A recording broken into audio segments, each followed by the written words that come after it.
where it needs to be. I work blind, got vision I don't need to see. I'm picking mind over matter, I believe in me. I need to find more hours in the day to breathe. Need to find more power in the way I be. And when my mind turns sour with the painful scenes, I need to scream out loud, I can't stop me. I wanna be the greatest like Rocky. You know I leave them all hating like a hobby. I'm out here making moves like a lobby. And if you ain't with me, it's your loss. See, I got my mind on the facts, I'm a python, grab what I like real fast. Stroke until I have everything I attack, everything that I lack, everything that I want, and I see, matter of fact. Cause I'm my own worst enemy. Only if I let it be. I can control anything if I can just think carefully. I control my destiny. Deep up in my mind I manifest it. Every morning I wake up obsessed, and everything I do the best. And deep within my mind, you know I'll always manifest it.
Hello and welcome to My Mind Over Your Matter.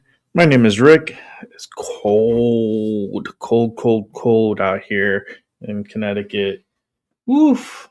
It's only cold because it's so damn windy and the damn cold is going through the windows. And boy, is it freezing here. We're talking about single digit temperatures with the winds feeling like below like 2 degrees, which is freaking cold. And it's not just here, it's everywhere. We have like a little cold snap going on across the country, especially here in the eastern side of the United States. Some portions are going through blizzard conditions, especially the Carolinas and Virginia.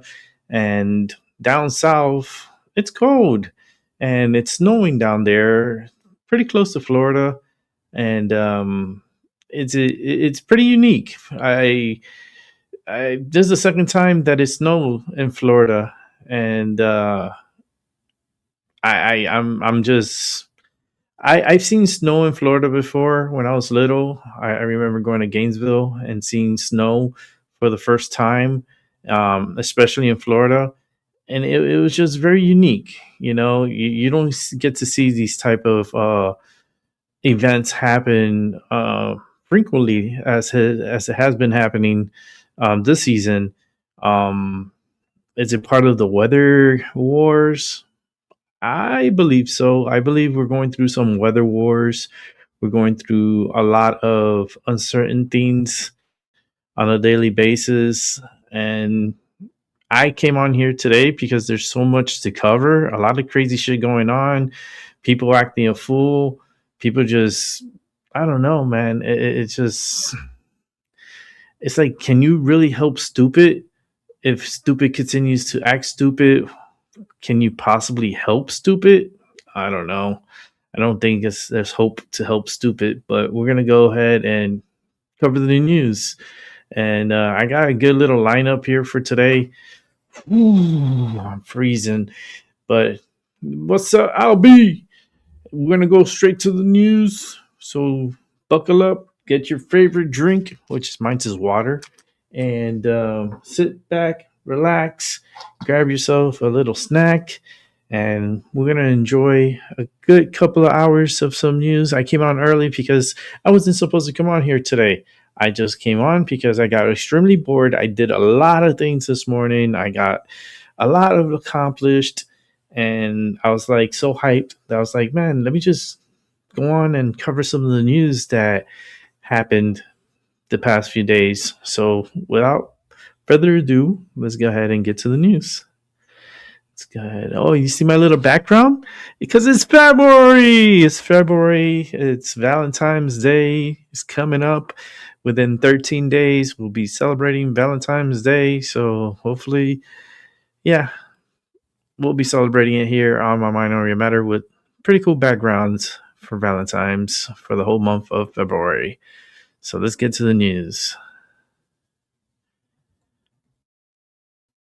It is raining iguanas. Isabella, you have quite the scene. And please introduce us to the lady standing next to you. Yes, this is Jessica. She is the iguana expert. She's picked up, she said, hundreds of pounds of iguanas this morning. This is crazy. I've honestly never seen anything like it. Jessica, tell us Look at what's them. happening. Why are these iguanas frozen? Right. Of course, iguanas are cold-blooded animals. So as soon as it gets to freezing, we end up having iguanas fall out the trees here in South Florida. Okay. And like I said, you've picked up hundreds of pounds worth just this morning. You told me you started at 4. What do you do with them after you pick up all of these all around the city? Of course, we contact our Trinidadian friends and all the people that like to eat iguanas. So a lot of different cultures eat iguanas, and they eat the eggs, and they eat the legs, and they eat the tail. So this is easy snacks falling out the trees this morning. Oh, hell no. I know that you did tell me that before, and I was surprised because I said, is that inhumane? But tell us about the reasons why that's acceptable. Right. So iguanas are an invasive species here in South Florida, just like the pythons, the parrots, and other animals that damage our native environment. And so we are not allowed to relocate these animals. Some people try to heat them up and let them back go. If you do that on your own property, that's your own choice. But FWC did allow for people to go to a place today. If you find frozen iguanas in your yard, you can look up on FWC's website and they'll tell you drop-off points where they will humanely put iguanas down and make sure that they don't suffer. But we also get them out of our environment and save South Florida. Okay, and you've already found several in this park. After this spot, you're headed to the beach. Why are there a lot on the beach, do you think? Yes, so the last time it froze like this, I found the majority of my frozen iguanas out by the beach. I think that air coming off of the cold water is even colder for them, and the wind is stronger over there, so it knocks them out the trees. And we're expecting to find many more iguanas this morning out there, probably until about 11 a.m. when it starts to get warm enough for them to wake up and climb back up the trees. Okay, and one last question. What is the heaviest and biggest iguana you have picked up today? Today, this is probably the biggest boy we've gotten. He probably weighs around 10 pounds and it's probably around 5.5 feet long. And you told me it's like picking up a bag of ice. Oh, yes. Right now, they are so cold. My hand is frozen right now holding him. And so they're like little bags of ice and they are so heavy. So like you said, we've gotten probably around 200 pounds of iguanas and probably around 75 to 80 iguanas total. And this is crazy. I've been nervous even holding this one. And I did pick that one up just a couple of minutes ago. I thought they were going to wake up. Yeah, they're not waking up yet. We had one moving slightly a minute ago. He was sitting in the sun, so he's getting to heat up a little quicker. But they still have a few more hours that we're going to be able to run around and pick up iguanas like Easter eggs off the ground. And for those that see a frozen iguana right outside their doorstep, what do you recommend they do one last time? If you want to allow him to defrost, go ahead and move him to the sun and he'll get to defrost and go up the trees. But if you want to help the environment and remove him, you need to look up FWC's drop-off site and they'll be able to take care of him humanely for you. Okay, thank you so much, Jessica.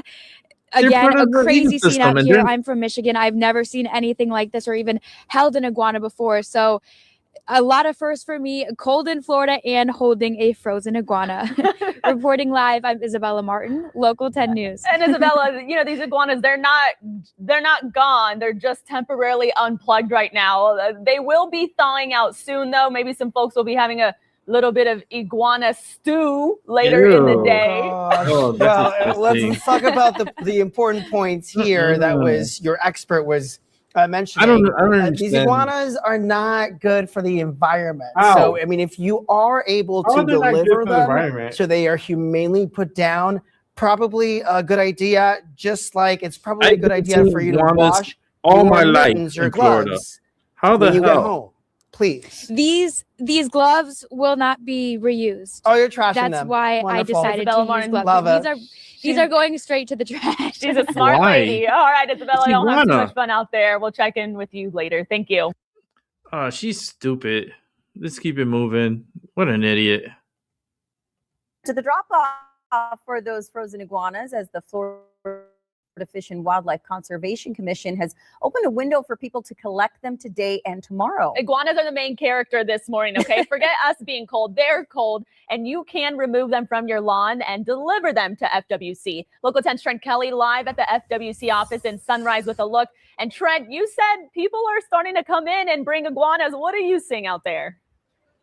Well, I check it out. I feel like a frozen iguana this morning, guys. I'm cold stunned myself, but look at this right now. We just saw a couple more groups of people. I can't even count how many iguanas are right there. This is, of course, all part of a Florida Fish and Wildlife program that is actually allowing the public to help remove these invasive iguanas.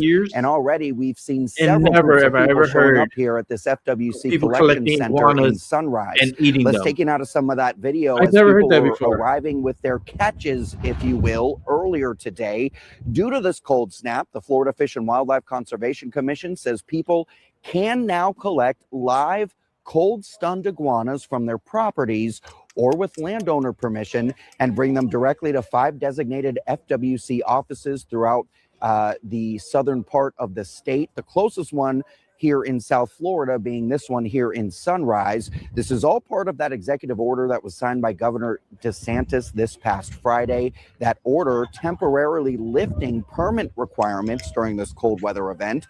Officials stress, however, there are some strict rules for these iguana collections. Only cold stunned iguanas can be gathered. They must be placed in a secure cloth bag and then inside a locked container. And after you start transporting them, they say those bags must stay sealed until they're handed over to FWC staff. We did speak to some of these people showing up here in Sunrise earlier today about their finds and their thoughts on these cold stunned falling iguanas.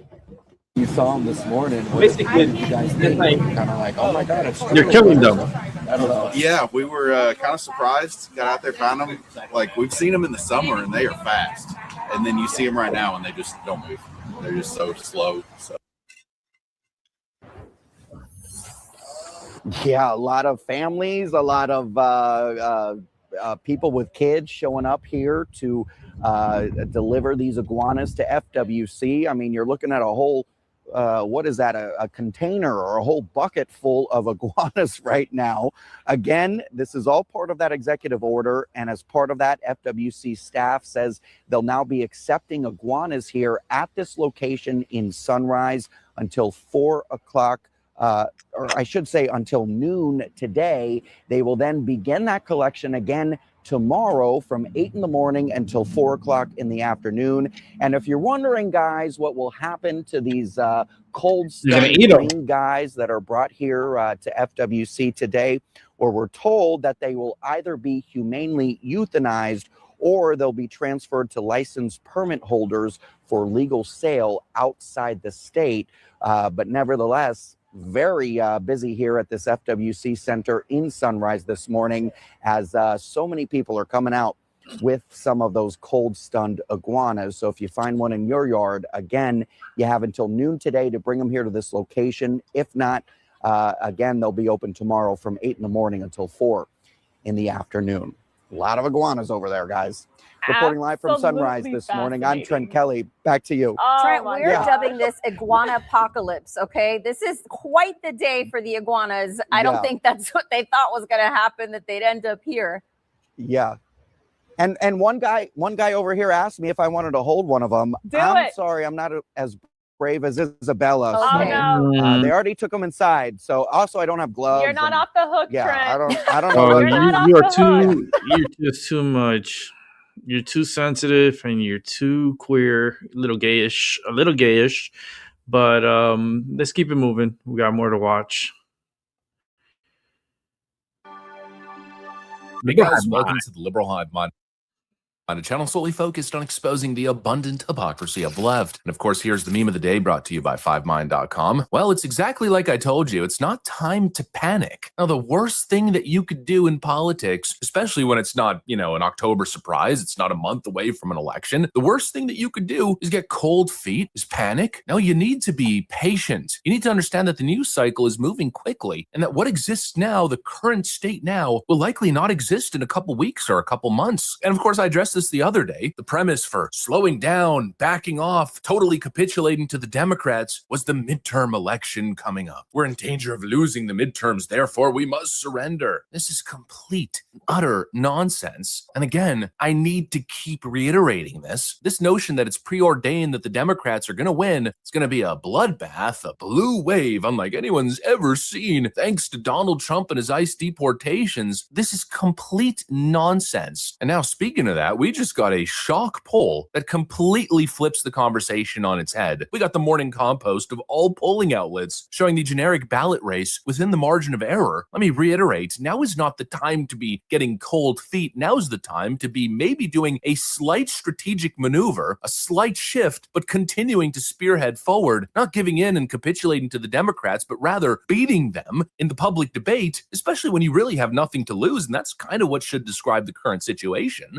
Democrats are supposed to win. The idea that you would be playing safe, that you would be taking back steps when history suggests you're in the weakest position that you're going to be in at the first midterm of a presidential term, it's utter nonsense. Let me show you guys this incredible poll that just released. We got some stuff to get into, so let's roll the tape. All right, folks, so just take a look at this on screen. Open Source Zone on X writes, 2026 generic congressional ballot, Democrats sitting at 44%, Republicans sitting at 43%. Then if we take a look at the crosstabs by race and compare it to the 2024 election, it appears Donald Trump is shedding some white vote, which of course is the worst demographic to be losing, but there's still a lot of game to be played here. But then if you take a look here, Hispanic voters haven't shifted. Black voters have shifted significantly away from the Democrats, and so have Asian voters. And also keep in mind, this is from the Morning Compost. This is from the most Democrat bias pollster in the game, or at least one of the top 5. So these numbers might be wildly inaccurate and overestimating Democrat support. Folks, this is not the time to be hitting the panic button. And again, right now, this is when the numbers are going to be the absolute worst because Democrats got their little moment. They got their tragedy that they can then run with, cause chaos on the streets, another George Floyd moment. This is when Democrats are at their strongest, when they're pushing a psyop, when they're pushing their emotional manipulation bullshit.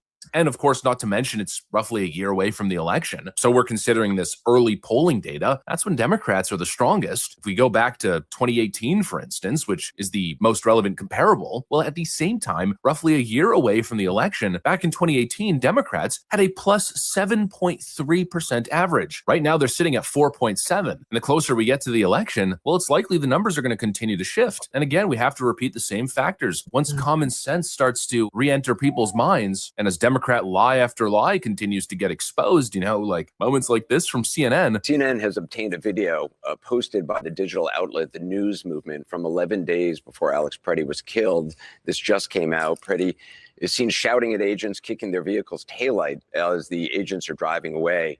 The agents stop, they leave their vehicle, they tackle Mr. Preddy to the ground. The interaction in Minneapolis, it lasts a few seconds before Mr. Preddy is able to get up.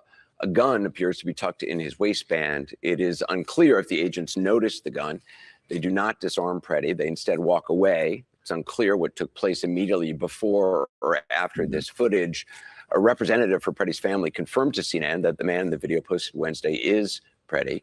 The Department of Homeland Security told CNN Wednesday it is reviewing the footage. Once they realize that really Democrats are playing a fast one on them, the numbers are going to get closer. They always do. This is not a 5-alarm fire. And the job needs to be damage mitigation, slight damage mitigation, little pivoting, not total capitulation. You know what it's looking like here is less of a blue wave and more of a slight Democrat resurgence. They might pick up some House seats. They might get a small Democrat majority, but they also might lose the Senate. In fact, most prediction outlets are showing 51 safe Republican seats in the Senate. It doesn't even look like Democrats have a path to flip the Senate. You know, the goal right now is to shake you. It's to make you emotional, fearful, lose your footing, and frankly, make a mistake, make a misstep. Screw all of that. Ignore all the noise. Again, like I keep saying, you do not win in politics by doing what the opposition wants you to do. You win by having a very decisive vision and pushing that vision forward unabashedly. And when the tough times come, you don't cower in fear. You find solution. You continue moving forward. And most importantly, you make the case. You make an argument. And in this case, you expose the freaking left-wing lunacy. I mean, really? Now's the time to ditch the Trump mandate, to ditch the Trump policies that have clearly been working so well on so many different issues. The border's totally shut down. Illegals are being deported, which the American people support. Maybe, you know, they're viewing it right now as heavy-handed tactics, but there's a way to kind of ameliorate the situation there. The economy is roaring on all cylinders. Things are going well right now. But now's the time to totally ditch that because the mainstream media has made you piss your freaking pants. And so now's the time to support this nonsense? I don't want you to sit back and watch. I want you to do something. Each and every one of these people who have came up has been very polite. What very the earnest, fuck is that, man?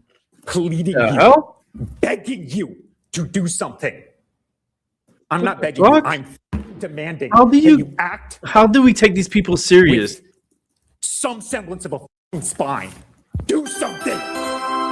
Give me a freaking break. Now's the time to support the people shutting down the government, engaging in the most inflammatory and ridiculous rhetoric imaginable. No. And again, midterm strategy is all about galvanizing your base. Now's the time to be further emphasizing the Trump agenda, to be convincing people what is at stake here. You need MAGA. You need the Trump voters who voted in the 2024 election to show up in mass in 2026. And that's what Democrats are doing. They're galvanizing their base. And they're going to do that regardless of whether you give in. That's why they're causing the mass hysteria. That's why they're going to shut down the government again, because their voters live for that stuff. Oh, sabotaging Trump at every freaking turn. That is what keeps these people going. And that's what Democrats are doing. And so now's the time to do the exact same thing. Play the same game. Don't play their game. Galvanize the MAGA base. Hit us with the double down. Some strong speeches. Address the people. Send the message. Push a very strong on the grounds campaign. Get those ads going. There is so much freaking ammunition. The Democrats have given so much. Revive and relitigate everything from the Biden years. Expose all the chaos, the domestic terrorism, the Tesla riots, all the lies, the shutdowns, the no kings nonsense. Democrats saying they're going to use pain as their leverage. Expose the fraud. What do you want? You want more freaking daycare fraud? More immigration fraud? Is that really what you want to vote for right now? Defunding DHS? Shutting down the mass deportation efforts? And going back to open borders?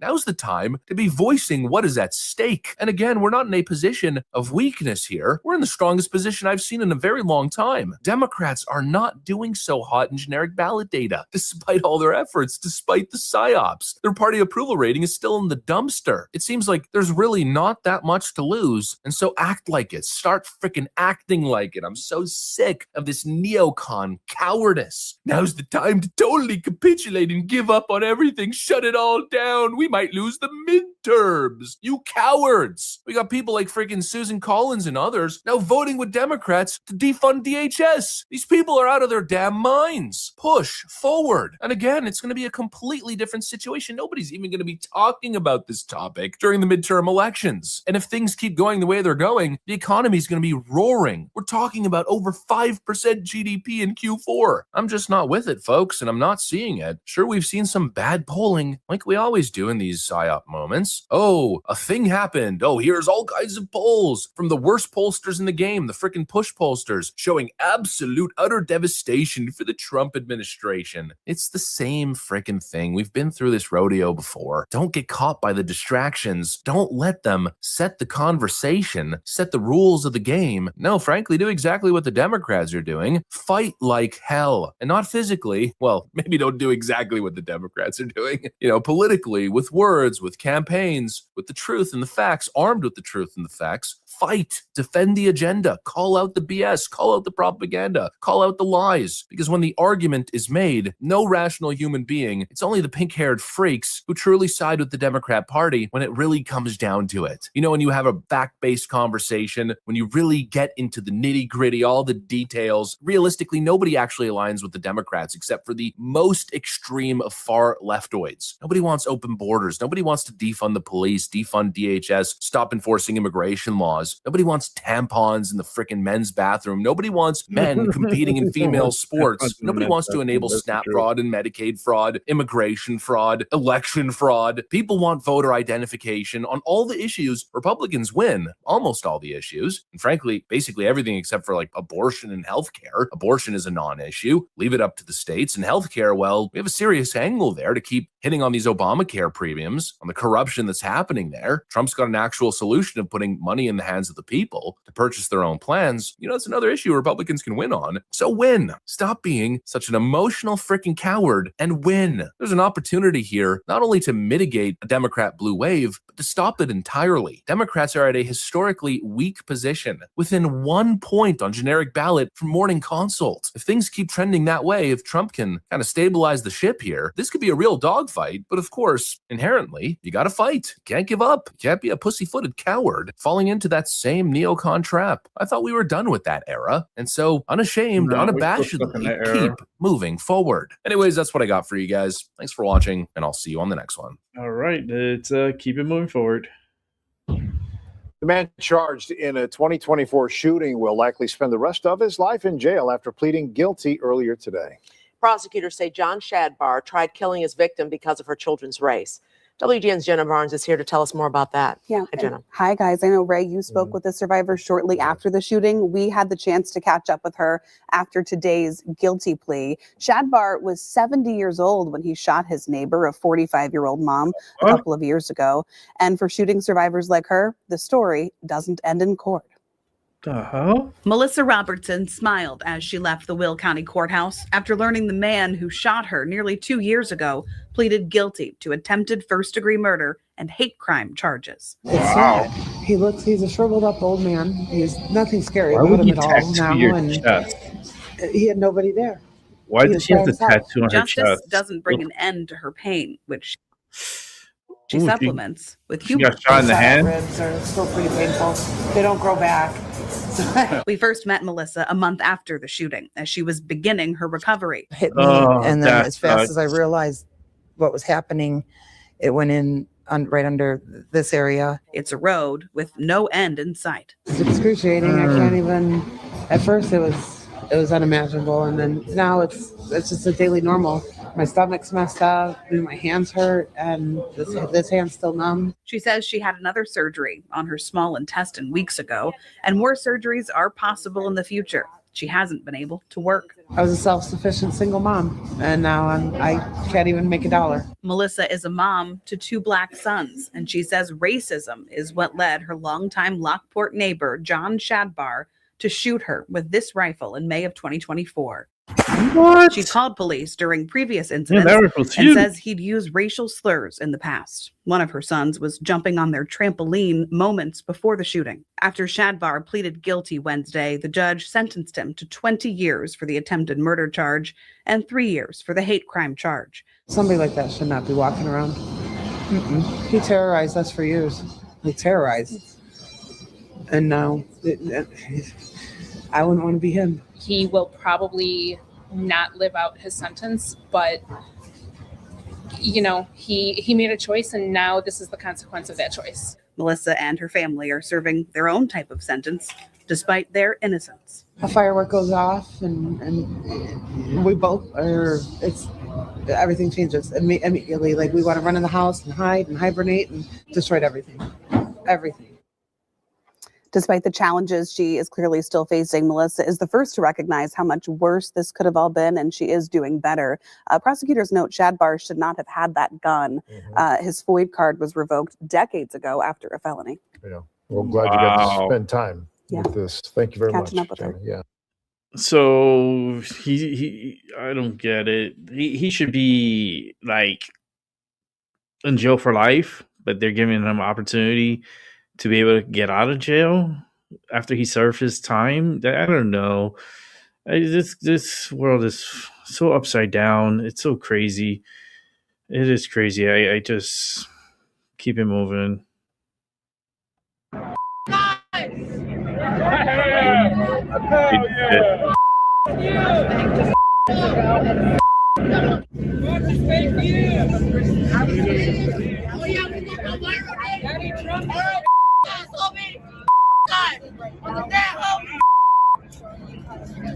What is wrong with these people?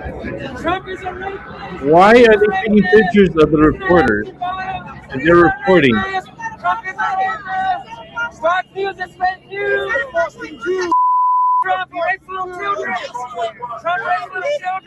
Touching the camera. What the fuck? They need security. They cannot be out there by themselves like this. These people are trustworthy. When the media knows this already.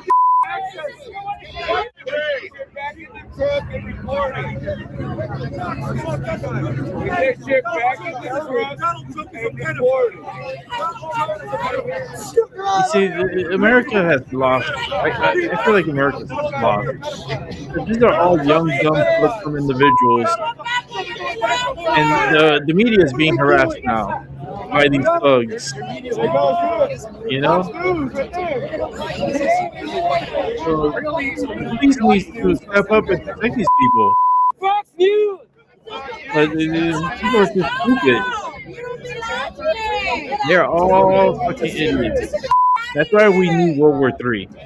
We need World War III so that way we can bring back the draft. And once the draft is established, all these young, dumb, full-of-cum individuals you see on the street, well, guess what? They will all be drafted to go to war. And they're going to be sent to the front lines to fight. That way they can use all the energy that they have built up inside, and they can fight for our country. And then they'll respect our country more. But this is what happens when you have lack of respect. It's a bunch of lawless goons on the middle of the street disrupting.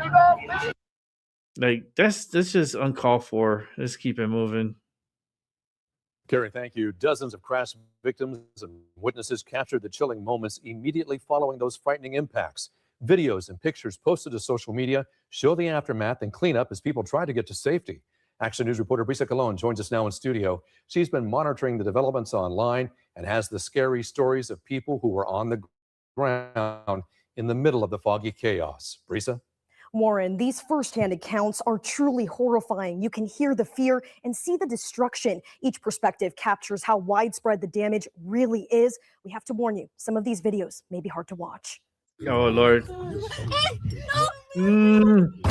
Oh! Impact captured on camera. Damn. Yamel Angel and her mom were on their way to the Central Valley from Oxnard. Oh. They found themselves in the middle of a You see, that's why I don't go on these fucking roads like this. I had no shoes. I just ran out. We ran to the grass as fast as we could. No shoes? Are you dummy? Watched everything happen. Video she posted to TikTok shows the chaos and Oh destruction. my God. Victims in the center divider. While they tried to find safety, another crash on the opposite side of the highway. Oh, look at 18-wheeler. Oh. Just saw cars after cars. Yo, these people don't fucking. like Why are they driving in these conditions? Taken to the hospital. Yamel suffering head and hip injuries. Her mom with a back injury. Well, there was people trying to help. People were coming out of their cars. Ridiculous, man. Injured. Like, it was really bad. That's my ridiculous. heart was racing really fast. Like, it was all just, everything flashed. Like, my head went blank. Dramatic dash cam video shows a different vantage point of the start of the second pileup. You can see the semi-truck lose control and slam into the center median. This video, taken by Kern County Crime Streams, shows just how dense the fog was at the time. It was just people on the left side, on the right side, in front. It was just a lot of screaming, and people were just sad and confused because they didn't know what to do. A single tire between two semis. Oh, shit. Photo taken by Augie Martinez with That's an Delano 18-wheeler's Towing. tire. They were one of about a dozen tow companies called in to help. They worked into the afternoon hours, hauling cars from the wreckage. Never experienced anything like this ever in my life. Well, now you have. The screams and Nobody the told you to shots go out the from highway or knowing that the conditions are the bad. cars. I'll never forget it.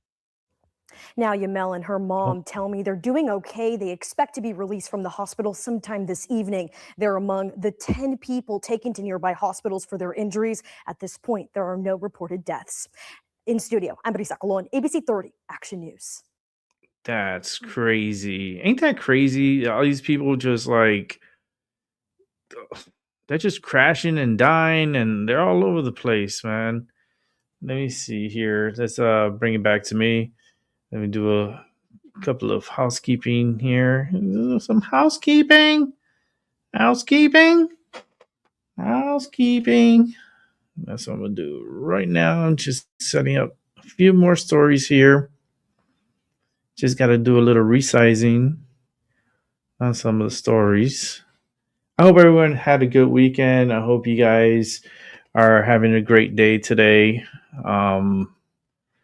I had a pretty active morning. I went to Walmart, had to go to Target, picked up a whole bunch of stuff that I needed to get.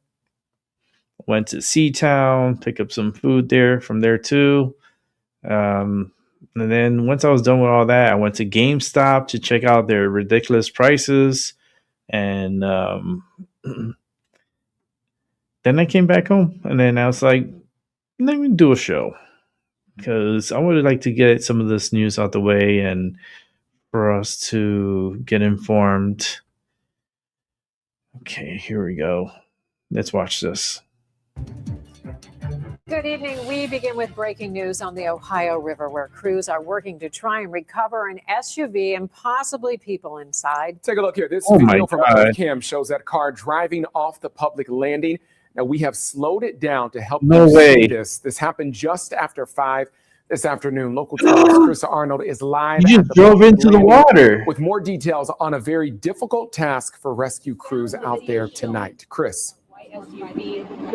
Yeah, Kyle, this is really an all-hands-on-deck operation out here tonight. In the last 25 minutes, I saw a Hamilton County Police Association boat get launched into the water. They anybody gets in the water buoy out there before coming back to the shore here in the last few minutes. But police, they were called out here to Broadway Avenue and East Marion Way just after 5 o'clock.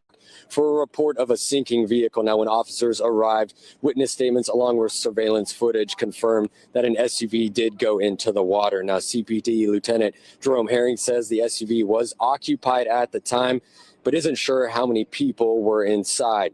I asked Lieutenant Herring if it appears the driver intentionally drove into the river. He says based on surveillance footage, it kind of appears that way, but that he's not entirely sure at this time.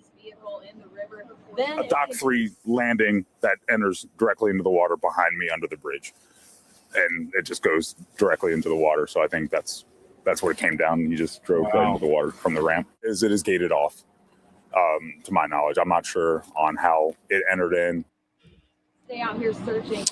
Now, at about 8:30 tonight, a Cincinnati Fire Department boat entered the water to try and help locate that submerged SUV. With frozen water and frigid temperatures, there are plenty of challenges that come with this kind of operation. It depends on visibility and the officer's ability to get into the water, right? Once the officers and the dive team assesses the temperature of the water, the current, and the speed of the water, they'll put their equipment in, and the officers will enter the water and try to use sonar to locate the vehicle. And if it's possible, then they'll try to go down and tow it out. If not, then they'll have to try another time. And again, boats and divers from various agencies are out here battling the elements to help find that SUV and possibly the people that were inside that vehicle. For now, live from the public landing, Chris Arnold, Local 12 News. Chris, thank you so much. And Lieutenant Herring says that crews will be out working for several hours tonight. We asked if they would be out there overnight, and we were told they will be playing that by ear. You know they're not with us. Come on, man. Don't give hope for. There's no hope. That person's dead. Let's keep it moving. As we follow the investigation into how a driver plunged off the Parkway East into the Mon River. KDK's Another one? talks with divers who broke through the ice to reach Jacinda Stevens. But first, Ross Gadati. Are you kidding me? From investigators. Investigators say that they do believe they know how Jacinda Stevens' SUV ended up in the Monongahela River, but they don't necessarily know why. The dive teams and the first responders trying to pull Jacinda Stevens from her vehicle after it plunged up the Parkway East between downtown and the Oakland exit. Investigators say they believe they know what happened first. She lost control of that vehicle in that left lane of travel. The vehicle then exits all the way over to the right side of the road. So that's southern portion of 376. Moments later, law enforcement say heavy packed snow on the side of the road acted almost like a frozen ramp. Investigators say Stevens likely rode the snowbank for some distance.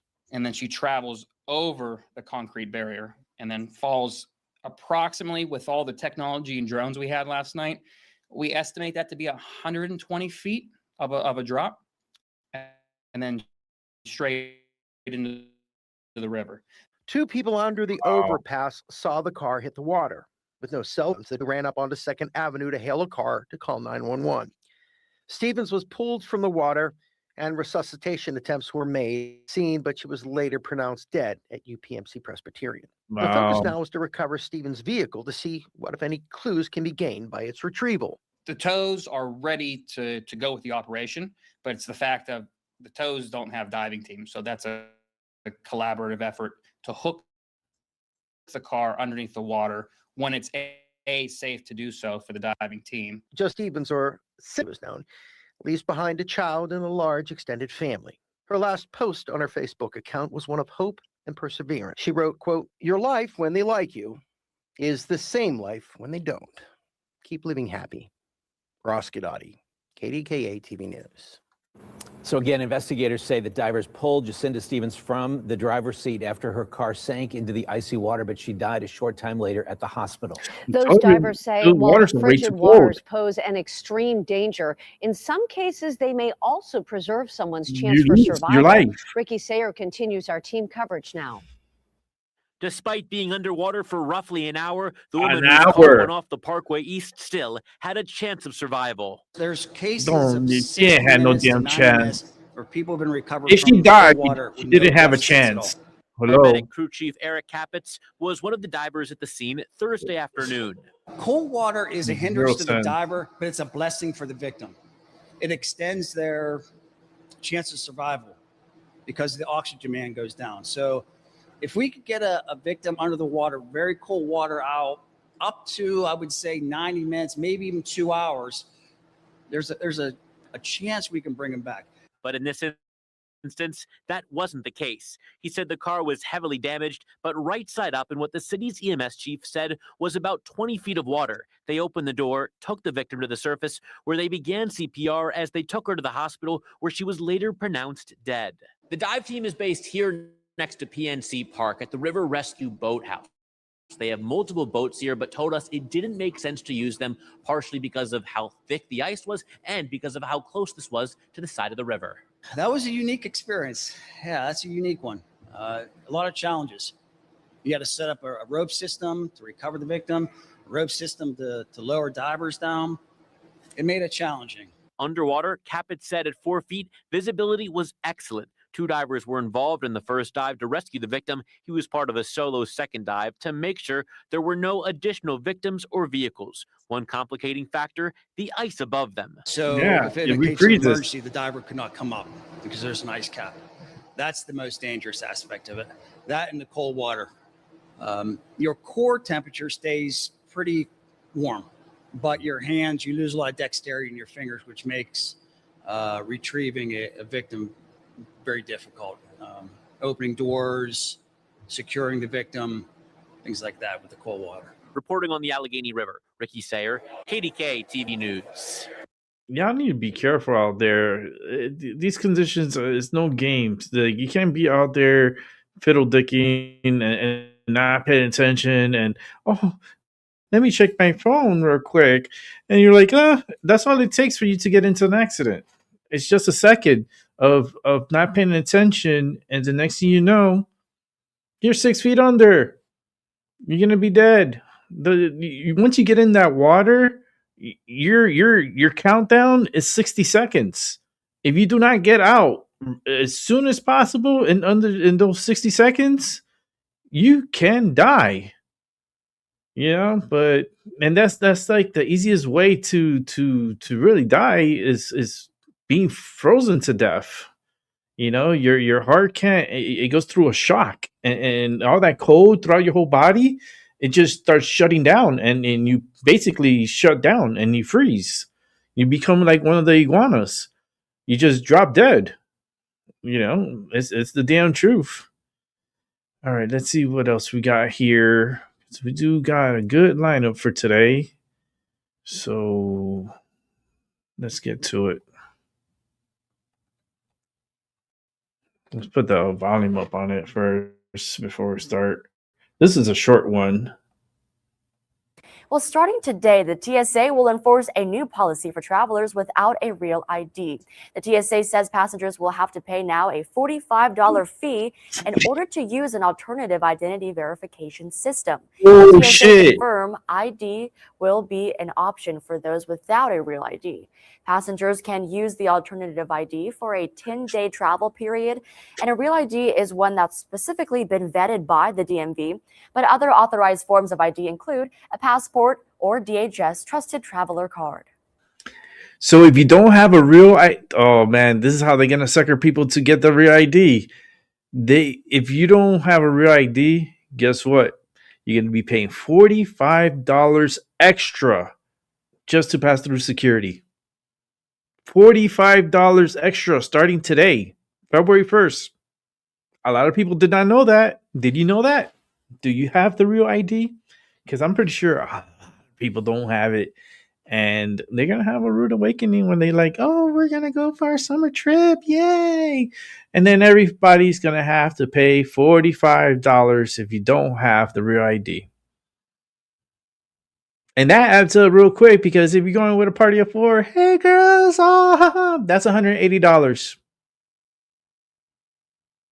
just to get through the security, because you don't have real ID. And that's how they're going to trap everyone in, because they're going to submit and be like, damn, I don't want to pay $45. And that's each way. That's each way. So that's like $90 round trip if you don't have the real ID. Now we went from that 180 to 360. That happens.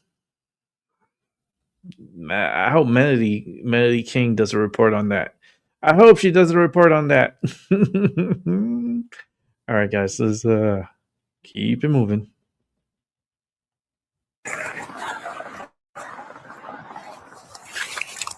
33 Central stick hit, westbound approaching LPGA.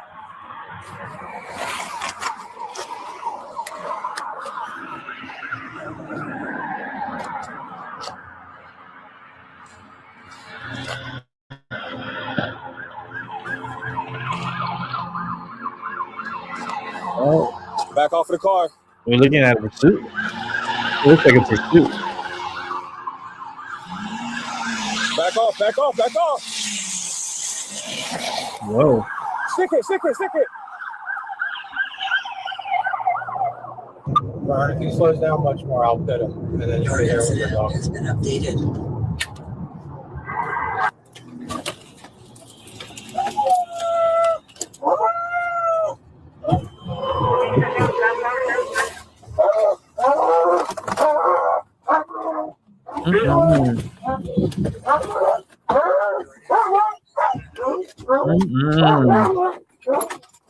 Wow, look at that.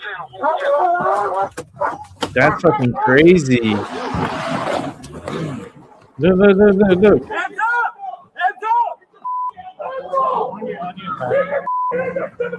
Just one at a time, guys. One at a time. Nope, I got less lethal. They got less lethal. Yes, sir. Time out. Time out. Yes, sir. Stop. Get down on your knees. Put your hands on the top of your head. Yo. Put your hands on your back. Don't move. Don't tense up. Damn, that is crazy. Yep. Hold on one second.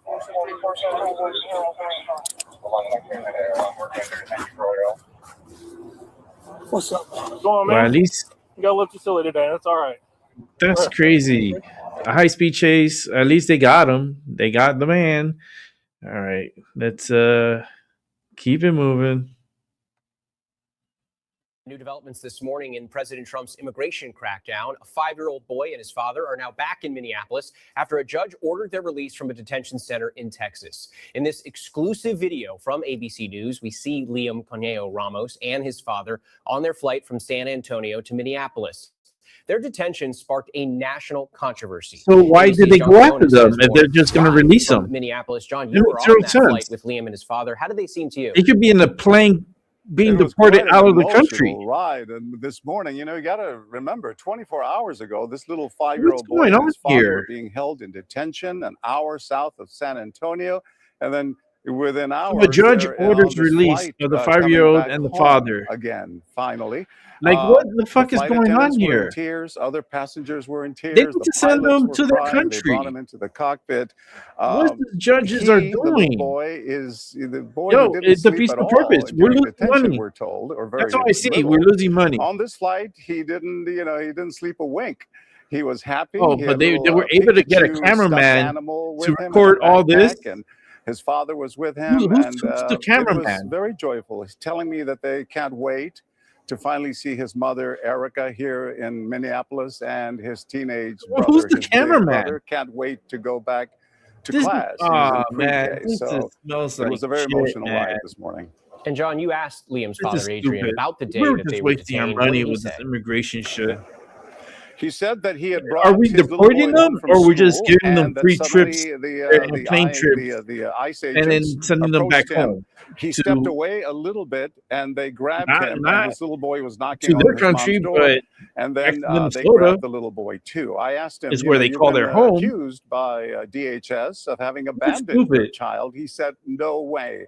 I never would have abandoned my son." But that's what he He did. says there's no reason for us to be here, and then he's just now finally relieved. And who knows where this is headed after this? But they're going right it now makes to zero see sense. his wife, the little boy's mother, and he tells me, little Liam tells me he wants pizza and to see his classmates. So His on that, mom John, didn't what even happens want next him. for Liam and his father? His mom didn't even want him. Well, it's What not are you clear. talking about? It's not really clear. The Justice Department, we've put in a request for comment. We don't know whether they're going to appeal this federal judge's ruling from Texas, who, by the way, put out an a very critical order again, a ruling where he condemned DHS and President Trump and the Trump administration. But we don't know whether they will appeal this or what other steps DHS might take. For They're now, gonna have to take this to the they're just Supreme going Court, on father man. and son. This is just All right, John, thank you. ridiculous. Appreciate that. So what do we do? We take them, send them to Texas, and then send them on a plane back to Minnesota? Like, what are we doing? That just pisses me off. Because why? Because we're paying for this. The taxpayers are paying for this. So we're fucked with the bill. That little kid and his father on our taxpayer dime is paying for this trip for them to go back to Minnesota instead of going back to their country where they came from. But no, the Democrats, you know what? I'm ready for death. I am so ready for death because it has to be better than this shit. I'd rather go back into the vibrations and go back to the frequencies. They have to deal with this stupid drama and this stupid every day with Democrats. It's just, It makes 0 sense. 0. All right, guys. So this just fucking keep it moving because it's just this. I come on here to get pissed off. This is where I release my steam. It's like Rick comes and covers the news, and he just gets more pissed by the minute. Wouldn't you get pissed off if these fucking these immigrants come in here getting everything from the taxpayers, free housing, free cars, free clothes, free light, free internet, free cell phones, free on the taxpayer dime? This bullshit, man. Nah, man. They need to go back to their homes and give me a refund. I want a refund from all that free shit. That shit's not free. You got to pay me back. I want a check. And I'm going to be waiting on that check, and I'll wait until I die. But we're going to get paid back because this is ridiculous. That they're wasting our money, and they think it's fun and games for them because it doesn't affect the immigrants. It affects us, the Americans, that are putting all our money on these immigrants, and this is how they repay us. Well, bullshit. And then you got all these protests and going on and all this. It's just and the court system is a joke. The federal courts are a joke. Everything's all kangaroo. Everything's all manipulated. Everything's all tainted. This is a lost cause. It's a lost cause, and just throwing the flag because we're gonna lose this, and eventually there won't be America. It'll be some kind of refugee name. Who knows what the hell is gonna be? Let's go ahead and continue on with the news. Welcome back here on Live Now from Fox. My name is Josh Breslow, and I do want to get you right back into some of the big stories that we are covering on this Sunday here. And we continue to follow the growing tension between the U.S. and Iran. Iran's supreme leader warning today that any attack by the U.S. would spark a, quote, regional war in the Middle East. Now, the comments came in a series of X posts today on the X account of Ayatollah Ali Khamenei, quote, "The Americans should know if they start a war this time, it will be a regional war." Now, he went on to say that Americans sometimes talk about war, saying we will come with warships and aircrafts is nothing new. The Iranian nation is not affected by such talk. They shouldn't try to intimidate the Iranian nation with such things. Now, those posts ended with, quote, "We are not the initiators of war. We do not seek to oppress anyone. We do not seek to attack any country. However, anyone who seeks to attack or cause harm will face a decisive blow." I need a from violin. the Iranian nation. Again, A those decisive coming blow. in here just a bit earlier today. What are they The going to do? comments Attack from the Israel? Supreme Leader come as the Wall Street Journal Come attack the U.S. via You Pentagon guys already have sources operatives that in the here. U.S. could conduct, quote, limited strikes on Iran. You already as got early as operatives in here. today, if They're part of the ordered. And protests. the Israel They're in War Room on they're in our X saying the country. chief of staff for the Israel Defense Forces You know, is there's in there are Washington, militias or that are was in this our weekend, country. to talk Iran and what happens next. President Trump was asked about Iran earlier today, just about an hour ago, as he attended a wedding at Mar-a-Lago. Sir, on Iran, the Supreme Leader today said that U.S. attack could spark a regional war. Do you have any response to that? Why wouldn't he say that? Of course you're going to say that, but we have the biggest, most powerful ships in the world over there, very close, a couple of days, and hopefully we'll make a deal. If we don't make a deal, then we'll find out whether or not he was right. Again, that was President Trump just about an hour ago there as he attended a wedding at Mar-a-Lago, asked about this and other topics. Now, I do want to discuss really all of these developments as there are so many of them. Let's bring in Jonathan Saye, Iran analyst at the Foundation for Defense of Democracies. Thank you so much, as always, for taking the time to be here with us. Hi, Josh. It's great to be with you again. And I did want to start by asking you about the comments here that were made by Ali Khamenei. Now, we saw those kind of posted in what some might refer to as an X rant a bit earlier on today. What do you make of all of that? Is that a threat, or what should we take away from it, if anything? It is a deliberate threat, not just against the U.S. personnel, but also U.S. embassies in the region. Other officials have threatened to go after different diplomatic outposts across the Middle East. Now, this has been Tehran's narrative that has been propagating for decades, claiming that any attack against the Islamic Republic would lead to instability across the region. That said, it is because of the Islamic Republic that this region has been so unstable, and there hasn't been a U.S. attack against Iranian infrastructure yet.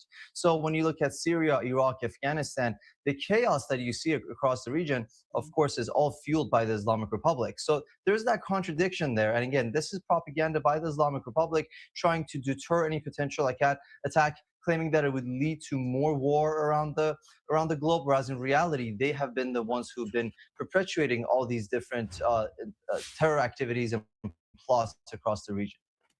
One thing that's interesting is we've heard from the Wall Street Journal now reporting via Pentagon sources that the U.S. could potentially conduct, quote unquote, limited strikes versus maybe the decisive action that President Trump had talked about previously. Do we have any idea what the difference is there between limited strikes and decisive action? The idea of limited strikes came about a few weeks ago when President Trump was trying to perhaps express solidarity with the Iranian protesters, going beyond just rhetoric and actually targeting certain institutions within Iran that are responsible for the repression, given that over 30,000 unarmed people have died in Iran, killed by the hands of security officials. So in that context, maybe a symbolic attack, quote unquote limited, would have been targeting a few pillars or organizations, institutions that are responsible for the repression, such as IRGC headquarters, Basij, or law enforcement headquarters. That was in that context. We're past that point now. Tensions are high. And the other way of looking at it is ultimately, despite all the ongoing unrest, Israel and the United States were concerned about the regime's ballistic missile program. Their nuclear issue is not fully resolved either. If in case you were to go after all these things that I mentioned, you would have to ensure that the regime cannot retaliate. So a limited strike in this concept wouldn't really satisfy anyone's need. It would not halt regime repression. It would not halt a ballistic missile program or their nuclear activities. Again, if we're talking about getting into a potential confrontation with the Islamic Republic, any strike needs to be a campaign that would really ensure that they cannot retaliate and the repression ends.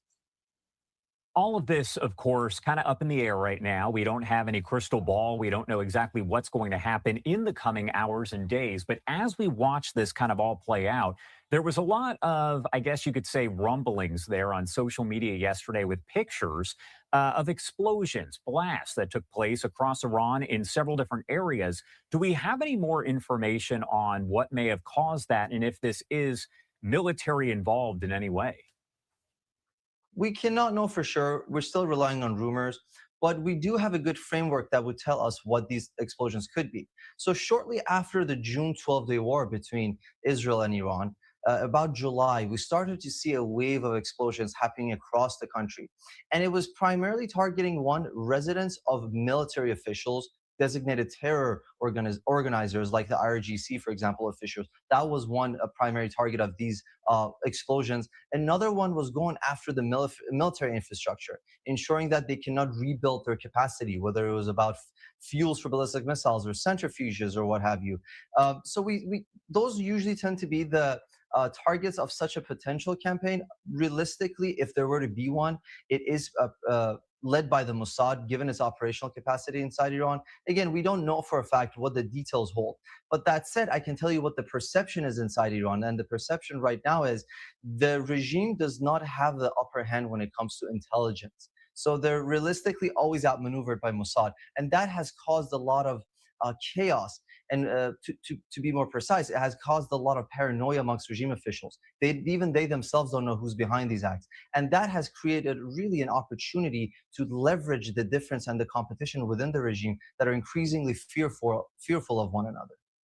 Talking about the situation with the protests, of course, we've seen them kind of wind down. We are seeing less of that than we saw several weeks ago. And we heard from President Trump maybe a little more than a week ago. He was saying that about 800 executions had been stopped. Iran was not going to execute those folks who were involved in the protest. Do we have any idea, because we are also seeing reports coming out of Iran that there may be some executions that are happening? Do we have kind of a clear understanding of whether or not Iran is conducting these executions?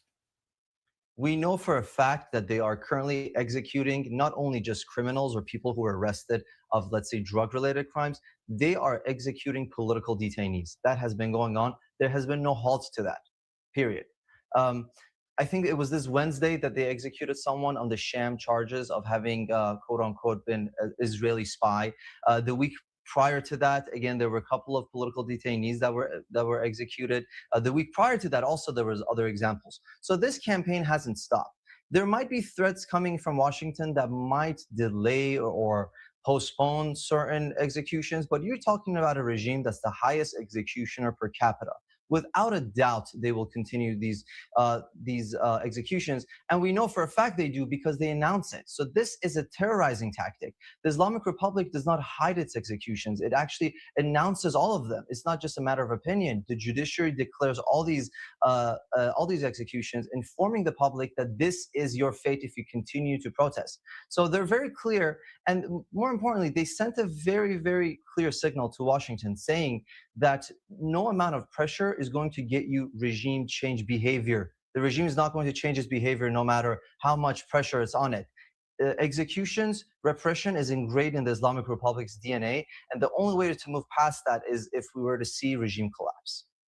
The IDF chief, the Israel Defense Forces chief of staff, was in Washington this weekend, according to reports there. And I want to get your take on whether or not there is anything to read into that, as allegedly those talks were about Iran. There certainly is. Looking at the region, Israel has been the most prominent ally that's been helping the United States in countering this shared threat. Other neighboring countries from the Persian Gulf are benefiting from the status quo. They want a weak Islamic Republic by their borders, such as Saudi Arabia, Qatar. They're happy with how things are. They don't want to see regime change for a variety of reasons. Israel, on the other hand, has been on America's side when it comes to battling whether it's the Islamic Republic's terror plots or ballistic missile program, and more importantly, nuclear. So any attack against this regime would realistically have to be, to an extent, coordinated with Israelis, given that they're the ones who have initiated the 12-day war. They know how to go about it. They have operational capacity on the ground. So that coordination is very, very important. Although Israel has not really sent a public signal about whether it's going to get involved in a potential kinetic strike or not, regime officials have preemptively warned that any attack from the Islamic Republic would mean that Iran would target Israel. And drawing Israel into this conflict would be detrimental to the Islamic Republic. But that said, not all leaders within that framework are rational thinkers. We cannot expect to see really clear decision-making from the leaders in Tehran. There are issues and irrational decisions that are made often.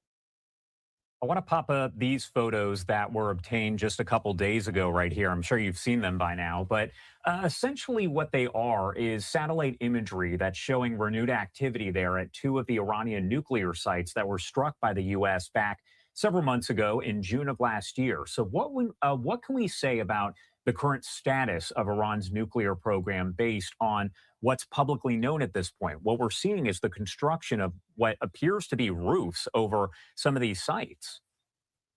What we do know for a fact that has been reported on widely is that even though the Islamic Republic's enrichment capacity has been disrupted, meaning currently they're not able to enrich uranium to push it beyond weapons grade, even though they've been doing that prior to the 12-day war.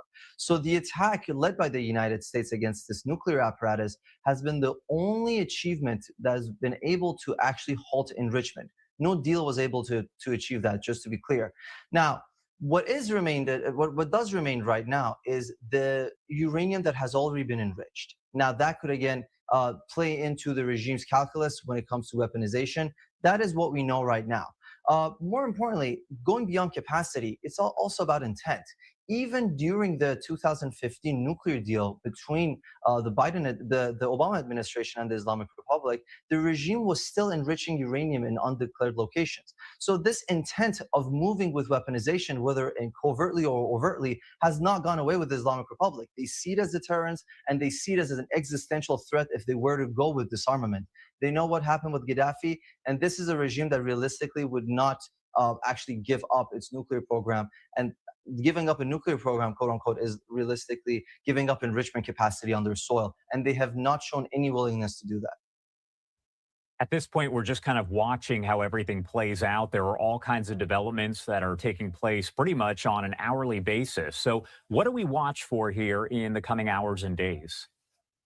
Normally, I would say we have to watch for any military buildup or any drills from the Islamic Republic, any rhetoric coming from whether Washington or Tehran about escalations, and we're actually seeing all of that right now.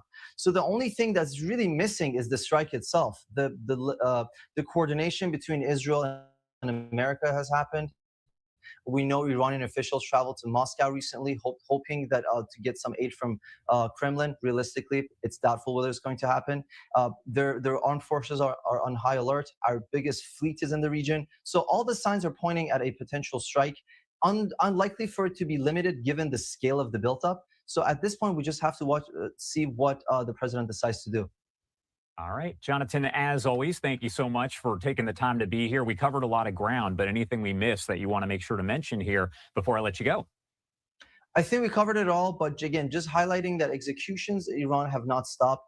The movement as a whole has not stopped. So meaning there is momentum on the ground. There's still an opportunity to really capitalize on this anti-regime sentiment, to really push this illegitimate regime towards its collapse. It's not about boots on the ground. It's about effective communication with the Iranian people. If there were to be a kinetic campaign, we want to ensure that it does not deter protests, but actually encourages them. All right, Jonathan, thank you so much for being here with us. We definitely appreciate it.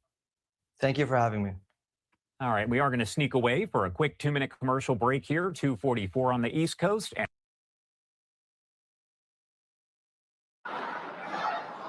Iran's leadership has warned of a regional conflict if the U.S. were to attack it amid heightening tensions between Tehran and the West. The United States has ramped up its naval presence in the Middle East, with President Donald Trump threatening to intervene in Iran if it did not agree to a nuclear deal or fail to stop killing protesters. On Sunday, Iranian state TV showed Supreme Leader Ayatollah Ali Khamenei saying that the nation would not be intimidated by these threats. He said Iranians did not want to attack any country, but that they would strike a strong blow against anyone who attacks and harasses them. Despite the standoff, Iran's clerical rulers and the Trump administration have signaled they're ready to resume talks. On Saturday, Tehran's top security official said on social media that arrangements for negotiations were underway. Hours later, the White House released video showing Trump telling reporters that Iran was seriously talking with Washington. We can make a negotiated deal that would be satisfactory with no nuclear weapons. They should do that, but I don't know that they will, but they are talking to us. Seriously talking to us. On Sunday, Iran's parliamentary speaker also said the country would designate EU armies as terrorist organizations and consider expelling the EU military attachés. That's in response to last week's move by the European Union to brand Iran's powerful Revolutionary Guards terrorists. The symbolic shift in EU policy followed Iran's deadly crackdown on the nationwide protests, which began over economic hardships. They morphed into the most acute political challenge to the Islamic Republic since its establishment in 1979. Rights groups say thousands have been killed. Reuters could not verify the numbers. That's crazy. And that's true. Thousands are getting killed. Like, it's just... Ugh. Opening a key transit point into southern Gaza from Egypt today after nearly 2 years, preparing to allow aid trucks to bring much-needed medical and food supplies starting tomorrow. The Rafah gate will be open on a trial basis and was part of the first phase of the U.S.-brokered ceasefire agreement between Israel and Hamas. The U.S. military presence in the Middle East has been beefed up significantly amid escalating tensions with Iran.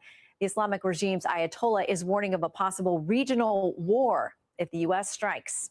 Fox News chief foreign correspondent Trey Yingst is in Tel Aviv, Israel, with more, including brand new remarks from President Trump on where things stand. Trey?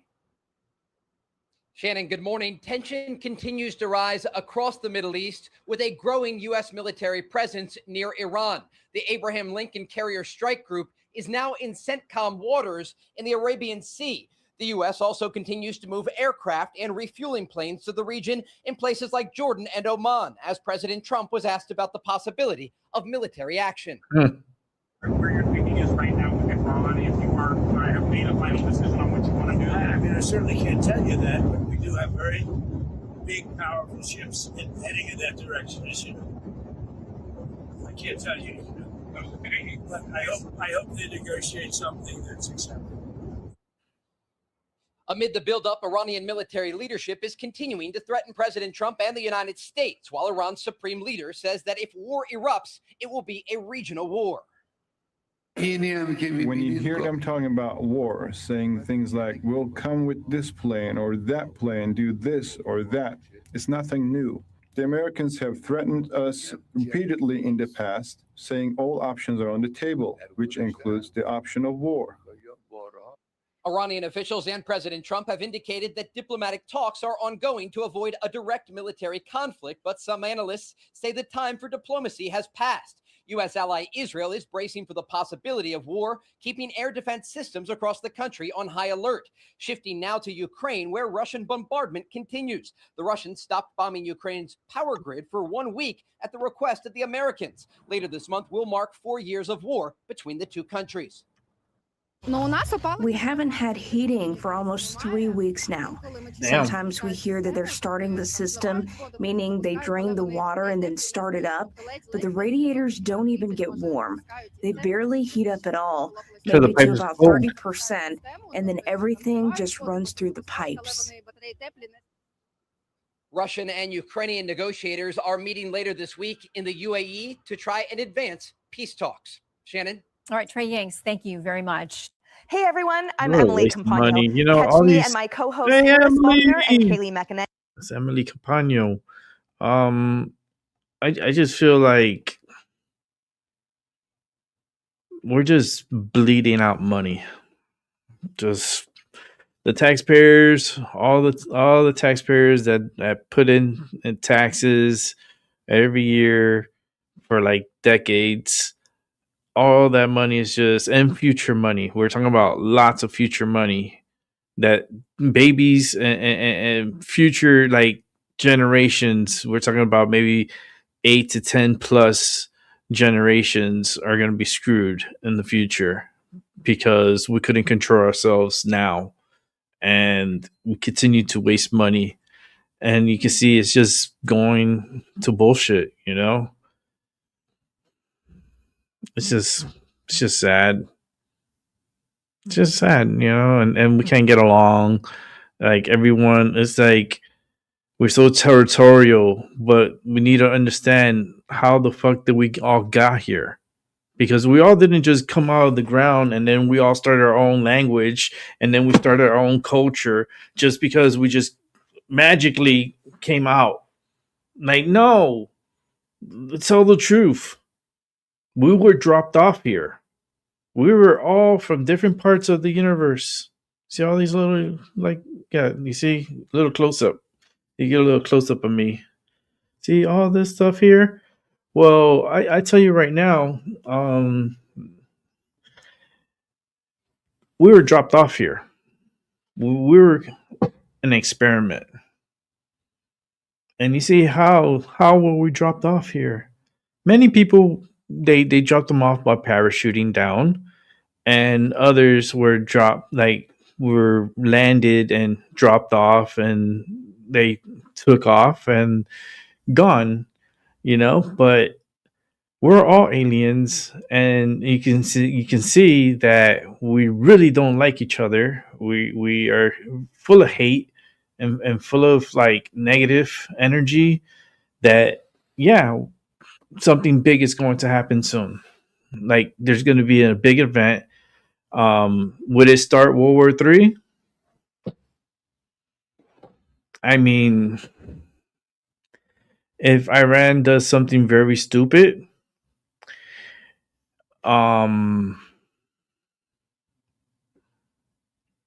we do have atomic weapons. And I'll tell you one thing. They're very near. They're very near Iran. Where, you say? Come on, we all know. Israel. You know? So Israel has a lot of weapons and so forth. What Israel needs is very futuristic weapons. And what I mean by futuristic weapons is the laser weapons. I think if they develop a really like state of the art laser defense system that can pinpoint accurate a missile coming inbound, and they could shoot it with laser, and it'll burn up the rocket to a point that it explodes in the sky. That's going to be the future like protection for Israel. Mark my words, I'm a psychic. You'll see. You come back, you'll be like, oh shit, man, Rick, February 1st, 2026. We're talking about people that are like from the future that will come back and watch this.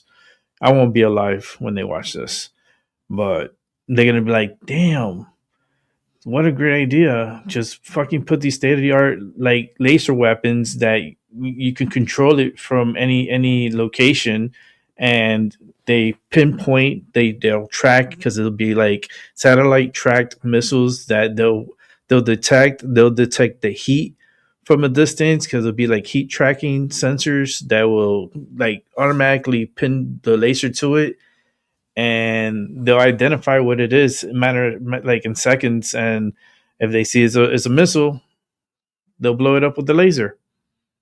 And instead of throwing all these rockets all over the place, nah, you can have lasers doing all the job. You get the lasers to do all the job. But that's the future. I'm just part of the past now, because I live the present, but everything I say now, it's already the past. So that's how I live. I live in the now. And the future, y'all fucked. And the past, we should have learned from it. But let's go ahead and continue. We got some more news. I don't know what this is about, but let's watch. It's out of Boston. We don't sleep officially. Oh, yeah, they're dead. 3 a.m. in the morning. New tonight, we're hearing from some who knew the captain of the Lily Jean. The fisherman you just heard from spoke with him hours before that boat sunk off the coast of Cape Ann. Earlier today, the U.S. Coast Guard made the gut-wrenching decision to call off the search for those 6 missing boaters. They're dead. NBC 10's Aaron Seven Logan dead. on the North Shore, where heavy hearts hang over this storied community. Thousands of names are displayed on the Fisherman's Memorial Wall in Gloucester. These flowers are now being placed as the community tries to come to grips with more names being added. A safe return back to Gloucester for Captain Sebastian Noto after 5 days on his fishing vessel. But for the captain and crew aboard the Lily Jean, a tragedy. I was about 30 miles east of him. Usually we work together all the time. We are like glue, and we give a lot of information back and forth. Noto talked to Lily Jean's captain at 3 a.m. Friday morning. This is what he said. I quit. It's too cold. It was calm, nothing.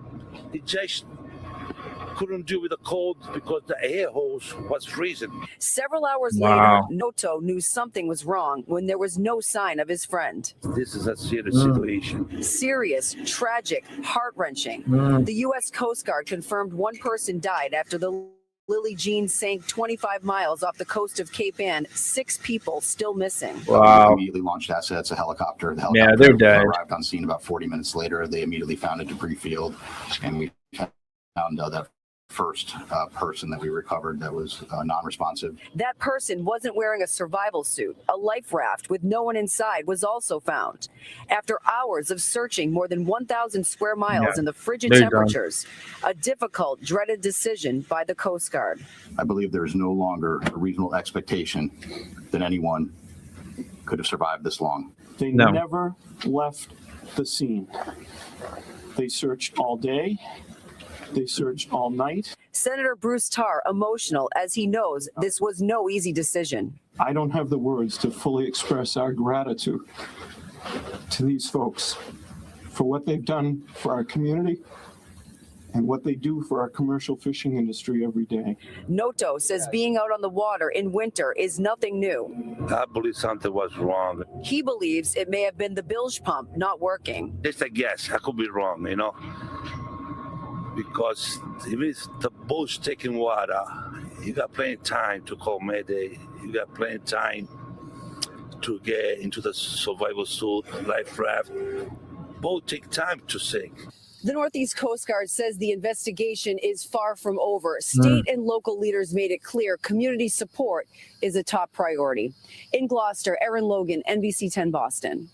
You just got to think it must have been something rapid, right? It had to have been something like right away that the boat went under, and they didn't even have a chance to say mayday or anything. At least they did attempt to get the boat inflated, which is an automatic, it inflates, but they didn't have time to get on it. That must have been a rapid descent. Yeah, those all they didn't have the safety gear on, like to be out in the water and stuff like that. They died less than, I would say, they were dead in about 3 minutes. About 3 minutes in the water. They died quick. You gotta understand, like that one girl, how long she was in the water? For an hour, and she was end up dead. Okay, so these fishermen were out in the ocean where it's the dead of winter, right? And they have their boat capsized, and then they're in the water. They have less than 3 minutes. Like they knew they were gonna die. Like they were fucked. They were fucked right at the moment where whatever happened, it was so rapid that, man, that's, just think about it. Put yourself in that position, and then think about you being in that water and how cold that water is. Like you turn into a popsicle. You end up you're frozen. You know, your body can't take like hours upon hours upon hours. Even in the summer, when you're out there in that water's still cold. People think, you could just survive being out there in that water. How many people have died in the summer just out in the ocean? Like rapidly.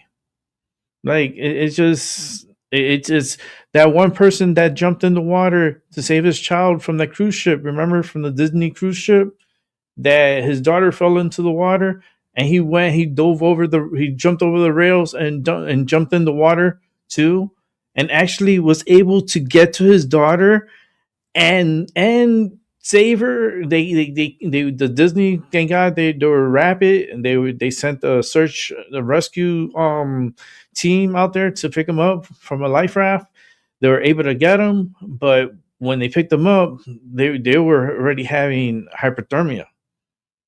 They were freezing. They were cold. That water, it doesn't matter if you're in the summer, that water's cold. Your body, it can't take it for too long. But man, that's wild, man.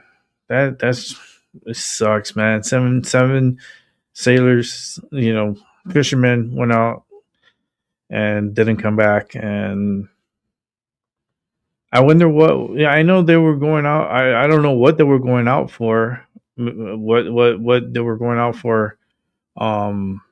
They haven't really specified any of that. But was it really worth it going out? Because they go out all the time, man. It doesn't matter if it's winter, summer. These fishermen, they go out. They gotta make money, and they gotta pay bills, and they put their lives on the line. It doesn't matter what time of the year. Winter. You've seen a show in Discovery Channel. You got the Wicked Tuna, and they go out there in the middle of the winter. And they're out there, trying to get crabs and tuna and all this other stuff. And it's really cool shows. But man, they put their lives out there. It's like that's a different world. When you're out there in the ocean, that's a whole different world. And we don't know shit about it. We don't know nothing about the ocean. There could be aliens down there, and we don't know. And we only know what's on the surface. We don't know what's below. All right, let's see what we got here. We got Liberal Hive Mind. Let's set this up here. Let's watch some Liberal Hive Mind. Hey guys, welcome to the Liberal Hive Mind, a channel solely focused on exposing the abundant hypocrisy of the left. And here's the meme of the day brought to you by 5mind.com. Well, it's been less than frickin' 24 hours since Kash Patel and the FBI conducted a legal raid in Fulton County, gaining access to all their stored paper ballots. Less than 24 hours, and already just scratching the surface, looking at a few thousand ballots, it appears we've already found something. It appears there's already evidence of some funny business with these mass mail-in paper ballots. Yeah, I guess the totally perfect, totally audited, totally confirmed 2020 election isn't actually so perfect after all. No, it appears the only thing that's perfect, especially coming out of Fulton County, are those already known, perfect, no crease, looking like they were just freshly printed paper ballots with perfectly filled in circles. Absolutely crazy that we've been gaslit for friggin' 5 years straight, as if we're crazy, kooky, deranged conspiracy theorists for having asked questions relating to the authenticity of this election, or the 2020 election, rather. It appears there might actually be some there, and well, we're going there. Let me show you guys exactly what happened here. We got some stuff to get into, so let's roll the tape. All right, folks, so exactly like I said, less than 24 hours later, and already we got this video dropping. Take a look at this ballot analysis. If you think that maybe that's just a a mistake or just a coincidence, here's the next one that shows. You can see Republican is written there, Republicans written there. This is ballot 61. This is ballot number 2, and then each one of them even has this little dot in the Fannie Willis. Okay, and do you have more of those? We have the entire batch. There's 62 images in here total, and I didn't even get a chance to go through all of them. But these are the most obvious ones where it's clear that it's the same. This one's got the little tail on the side. So do you know the numbers of these total batches? Like, I don't remember what the totals were when the batches. I don't think they weren't disparate. They were fairly close. But the simple fact that they occurred. So if you see that little bubble right there, this is one image. Here's another image. Damn, it looks the same. Exactly the exact same. And the batch number, was it 5162? Also scanner 5162. Okay, scanner. Batch number 235, image number 92, matches the same scanner 5162. Batch 234, image 33. That is absolutely wild. And well, I guess the context isn't exactly clear. It may appear as if, you're just looking at regular ballots there. But if you didn't catch it, no, these are not regular ballots. Something here is highly irregular. And what he's pointing out here is that all of these ballots appear to be filled out by the same person. The way those little circles are marked, the circle that you got to draw black in to signal who you're voting for the ballot tabulator to then be able to identify which selection was made, you'll notice that many of these ballots appear to be filled in with the exact same stroke, with the little tail end there, indicating that it's possible that either a machine was doing it, or maybe the same person filling in these ballots over and over again, voting on behalf of other people and then mass submitting those ballots. My friends, that is highly illegal and suggestive of massive coordinated election fraud. The exact same thing they told you was impossible. The most secure election ever. And that was always the biggest red flag. Not to just be saying that the election is trustworthy, but to make the claim that it's the most secure election ever on the same year that the election laws were changed locally and ballots were just mailed out en masse to people. We saw massive stacks of unfilled ballots sitting in landfills, discarded in trash bins, knowing the glaring issues, the obvious issues, the potential for fraud. And then for Democrats to say, shut up, peasant, don't ask any questions. Not only was the election totally legitimate, but it's the most legitimate, most secure result ever in American history. To make that claim is a obvious massive red flag. And now on top of that red flag, we've got red flags out the damn wazoo, one after another. And of course, what we're currently seeing here seems to line up exactly with what was being accused, what was being alleged by the whistleblower back in 2020. I mean, we remember the claims, right? The claims of duplicate ballots. Ballot images, and over 4,000 of them have impossible duplicate timestamps. About one ballot can be scanned per second. Well, we've got 4,000 that have exactly identical timestamps. And if you can, I don't know if you can see that, but we'll be able to get you the slides. You can see that they all have 1940 on November the 5th. They all have the exact same timestamp. So that is not possible. 3 to 8 ballots were scanned in 1 second.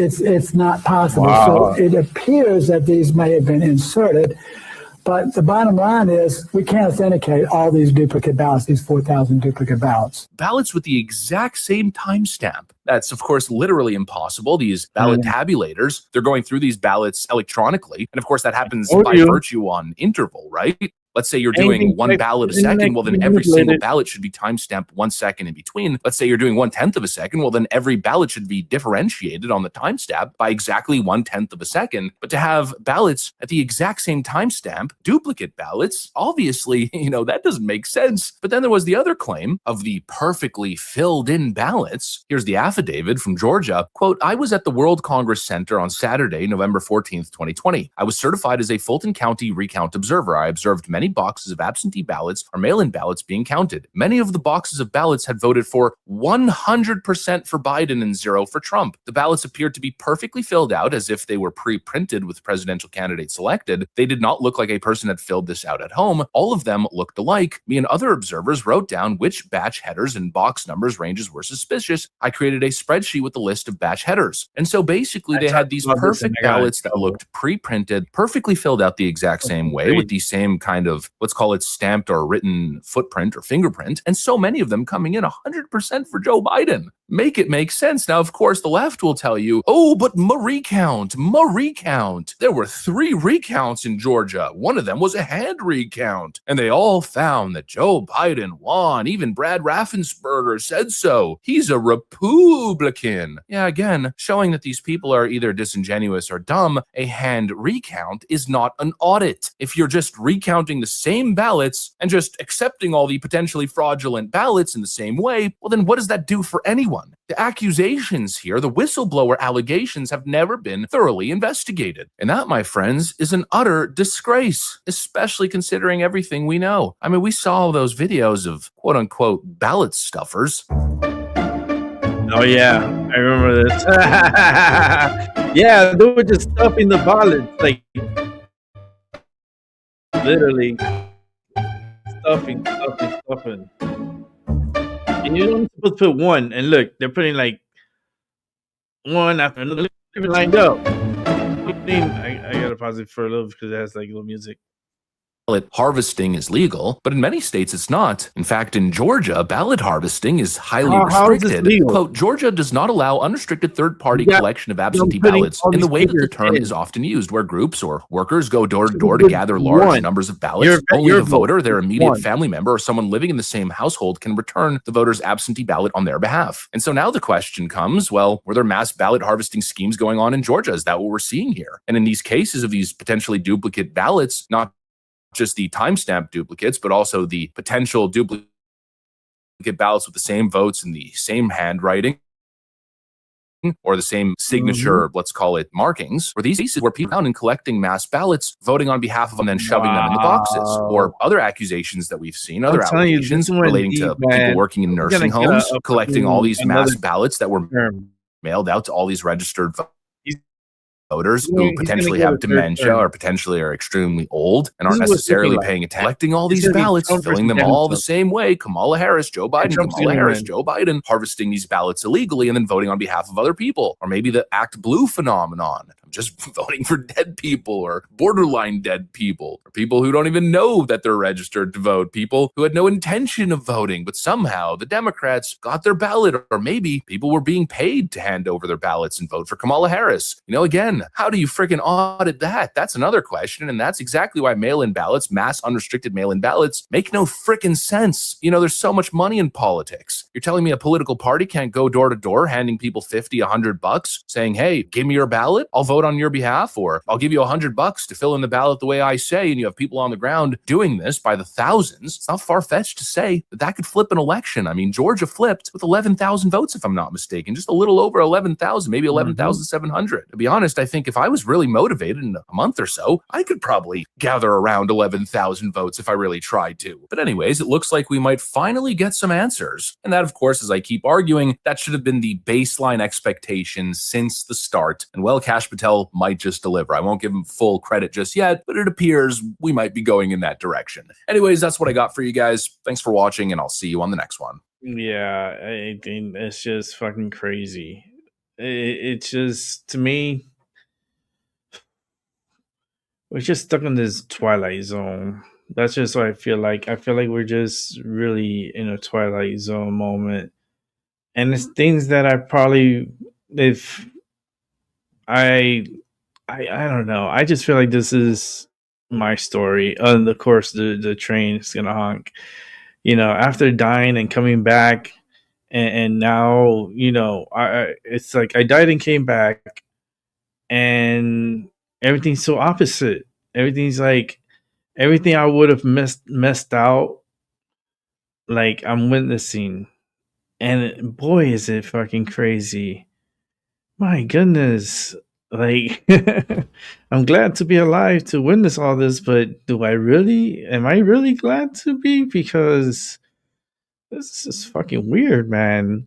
And it keeps getting weirder every day. It just gets weirder and weirder and weirder. I don't know, man. It's just unique times we're living in. Many people are still trying to dig their cars out of the snow, but the owner of this Oh, she's car isn't fucked. going anywhere anytime soon. She got ice. She found her car encased in a thick layer of ice burst nearby, and all of that water created a large ice cube around her car. Oh, Action she's News reporter Katie screwed. Castro, live for us now at the scene in Fishtown with the latest from there. Katie. Put some heaters around the car. And sure, take a look behind me here. You can see that 2016 That's what's gonna Honda need. Civic looks like a life-sized ice sculpture. The car is still encased in ice, and all day, neighbors and curious onlookers have been pulling out their phones and turning this frozen parking into a full-blown. I had to stop and see this car. I feel bad for that person. Do they know that their car is there? The person is Tiana Graham, now the unexpected owner of Philly's icy viral moment. She says her car was parked near a water main break Wednesday on the 1000 block of North Front Street in Fishtown, stuck behind caution tape as crews worked other cars nearby. too. But when she stepped outside the next day, it was definitely a shock. Shock and ice, layers of it, sealing her car shut and freezing it in time. Not sure what to do next, Tiana turned to social media, sharing her icy situation in a post that quickly took off. I've looked at some of the comments. They're pretty funny. The internet, of course, did what it does best. Just like that I'm still going to get a ticket from the PPA. People had like photoshopped the little tickets onto the windshield of my car. So I thought that was pretty funny. And as the laughs piled up online, so did the visitors in person. And there were so many comments about it. I was like, I gotta see this. This is so crazy. Up close, it's even more surreal. It's actually Yeah, but there's other cars too. It's not just her car. So there's a car behind her that's also. So we had to come and see Even it. that blue one right there. Break to winter masterpiece, this frozen car has become an accidental attraction. And through it all, Tiana is taking it in stride. It's funny. Like, I can't help but laugh at it too. Like, it's just, what can you Yeah, do about it? For now, the car stays put, a block of ice with 4 wheels. Tiana's insurance company is scheduled to tow it on Monday. Some neighbors think this might just be her lucky moment. She should play the lottery. Put a lottery. Yeah, what are the chances? We did reach out to the Philadelphia Water Department, and they say they did fix that 6-inch water main break yesterday.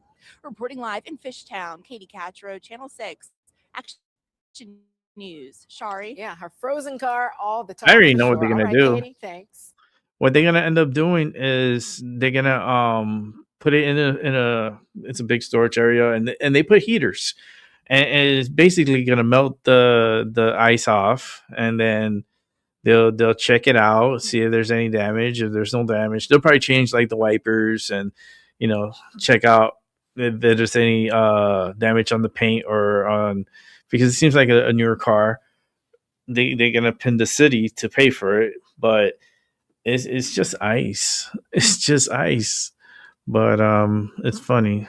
It's like keep it moving.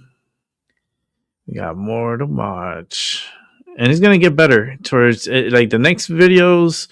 Okay, after this one, I got 1, 2, 3, 4, 5, 6 videos, and they're very good.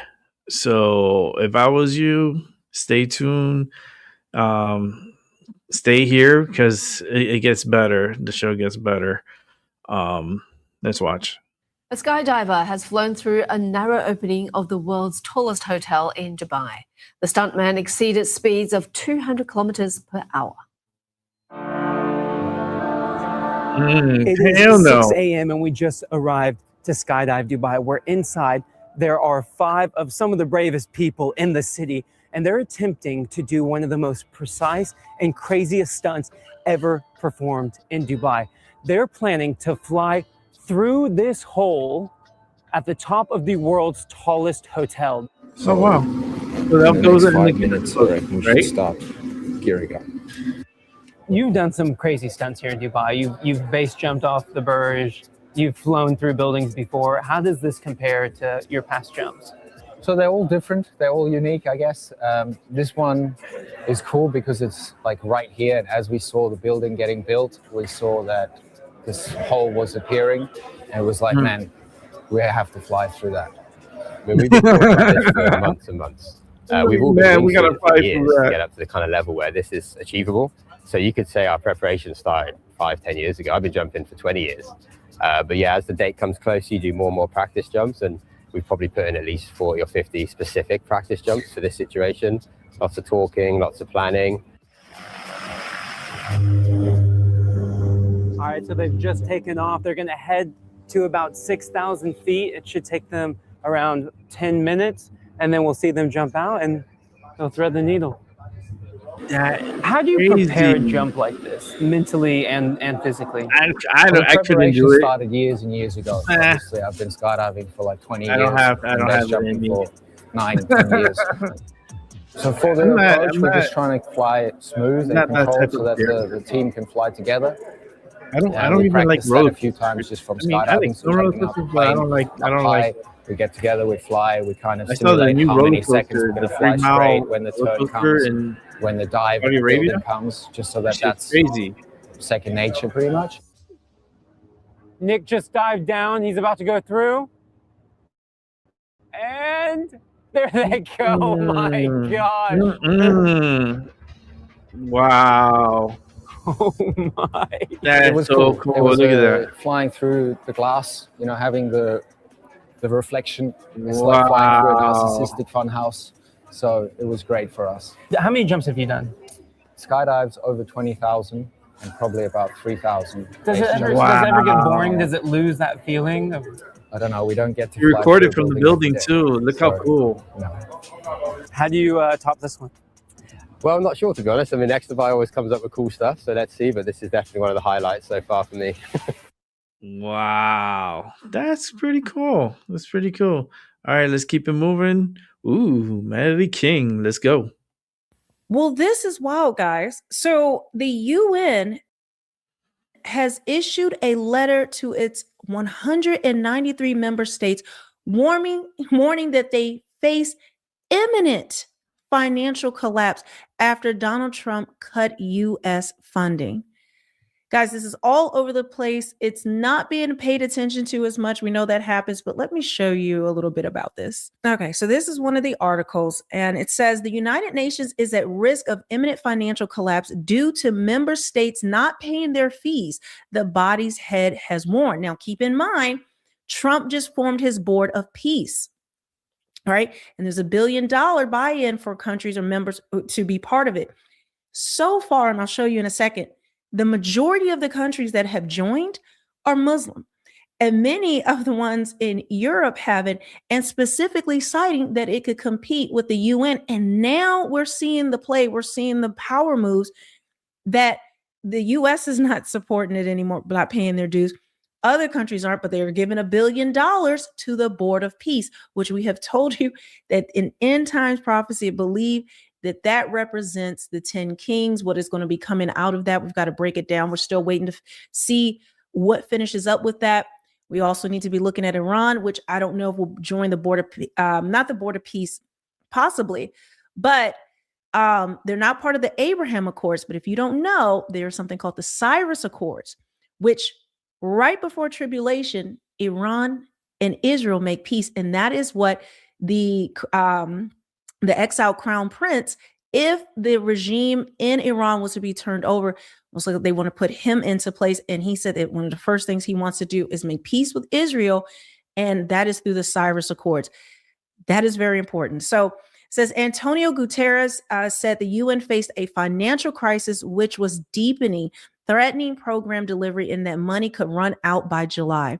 He wrote in a letter to all 193 member states that they had to honor their mandatory payments or overhaul the organization's financial rules to avoid collapse.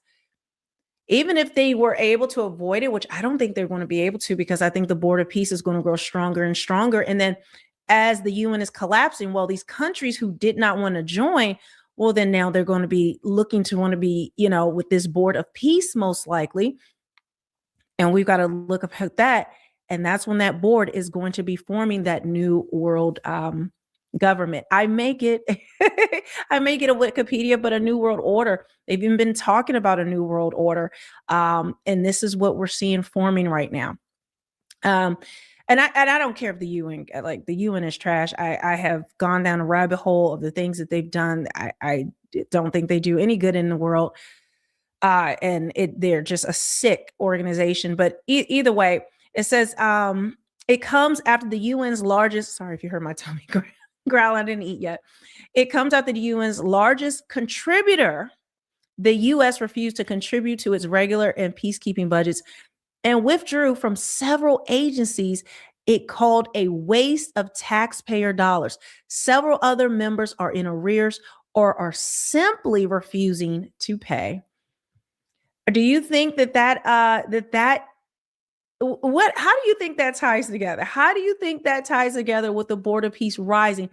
And not even a week later, when this thing is signed at Davos, the Board of Peace, well, now we get this news that they're in financial collapse. And for him to put this out publicly, meaning they've been working behind the scenes to fix this. But I do believe Donald Trump has strong-armed them behind the scenes. And I believe he just cut off the funding to the UN because other nations were saying that they weren't going to join. I think Spain in particular, they weren't going to join. It is a couple of them. They weren't going to join because it would threaten that. So lo and behold, we have now this week, it's going to collapse. I mean, I think that's the goal anyway, but are you not connecting those dots? Are you not seeing the power plays behind the scenes? How this is ushering in us into the end times? What we're seeing all forming, we've never seen anything like this. He said the integrity of the entire system depended on states adhering to their obligation under the UN Charter to pay their assessed contributions, adding that 77% of the total owed had been paid in 2025, leaving a record amount unpaid. Wow. Gutierrez said a rule in the UN is that the UN must return unspent money on particular programs to members if it could not implement a budget created a double blow in which it was expected to give back cash that does not exist. So only that, they're in debt. I cannot overstate the urgency of the situation we now face. We cannot execute budgets with uncollected funds nor return funds we never received. As a result, the UN is now returning millions of dollars it never actually had. Wow. It says the letter reads, just this month as part of the 2025 assessment, we were compelled to return 227 million funds we have not collected. So they didn't even get the money, but then they have to return it because of these rules. UN agencies rarely get all the money back, money that they asked for to tackle humanitarian crisis. But the past 12 months have been particularly difficult. The U.S. is the UN's largest contributor, but President Donald Trump said it was not fulfilling its great potential and has criticized it for failing to support U.S.-led peace efforts, which is with the Board of Peace. And wow. I'm sorry, guys. I'm just realizing this in real time. And this just broke. I mean, for him to put this out publicly, do you understand how serious this actually is? I think this is a huge turn of events that we have never seen with the UN in this position with another organization, the Board of Peace, that will take over. Okay, so it says the U.S. did not pay its contribution to the UN's regular budget in 2025 and offered only 30% of its expected funding to UN peacekeeping operations. Then in January, Trump withdrew it from dozens of international organizations, including 31 UN agencies, to end American taxpayer funding and involvement in entities that advance globalist agendas over U.S. priorities. Oh my gosh. I'm just want to skip through some of this. It says Gutierrez had warned earlier that same month that the UN faced its most fragile financial position in years, again citing unpaid fees, having said in October that it faced a race to bankruptcy. Wow. All right, let me show you this next thing. Now, Trump has made a lot of statements about the Board of Peace and the UN, but this is what he said recently. We just created the Board of Peace, which I think is going to be amazing. I wish the United Nations could do more. I wish we didn't need a Board of Peace, but the United Nations, and you know, with all the wars I settled, the United Nations never helped me on one war. I mean, I guess I'm not blaming them. I didn't call them to help, but I got, you know, the presidents and prime ministers together. We knocked heads. We got along, and they liked me. I liked them. Every single one of them nominated me for a Nobel Prize. Every one of the wars, among many other people, nominated me for a Nobel Prize. Do you want your Board of Peace to replace the UN? Well, it might. I mean, the UN just hasn't been very helpful. I'm a big fan of the UN potential, but it has never lived up to its potential. The UN should have settled every one of the wars that I settled. I never went to them. I never even thought to go to them. They should be able to settle those wars. They don't. I believe you got to let the UN continue because now, you know, Trump does not want the UN to continue. And now that, you know, some countries have rejected him, a lot of European countries, because of the UN, you know, that was when you start to hear how weak they are, they're not effective. They're not doing a good job. And he wished there wasn't a need for the Board of Peace, but if the UN was doing its job, but he's just talking nice. That is the goal. I believe we are going to see the UN collapse, or Donald Trump is going to make an offer to bail them out if these countries join his Board of Peace, or he supersedes the UN. Some type of thing is going to happen to completely disable, handicap the UN. But take a listen. Now, this is funny. This was 5 days ago before this financial collapse was announced, like an hour ago. So this is an expert on the UN. So take what he's saying, but understand, did he know about this? Maybe. No, I don't think so. I don't think he mentions it. Europe's mad at us right now over Greenland. They're also concerned that this Board of Peace is potentially competition with the UN. Will it replace the UN? There's been questions of that. President Trump has been very critical of the UN. He said before he wished the United Nations could do more, wish we didn't need a Board of Peace. And the draft text of this charter seemed to have a swipe at the UN. It didn't say it by name, but it said that there's the need for a more nimble and effective international peace-building body. What do you think this means for the UN? Wow. Does it hurt the UN? Well, ain't doing shit. That's right. What do you think that looks like? Well, you know, it's interesting. If you look at what the Trump administration has done as it relates to the UN, last week, or maybe it was the week before, we just slashed a huge amount of money from the budget. We cut employees at the UN. The UN is actually working with Trump on reform.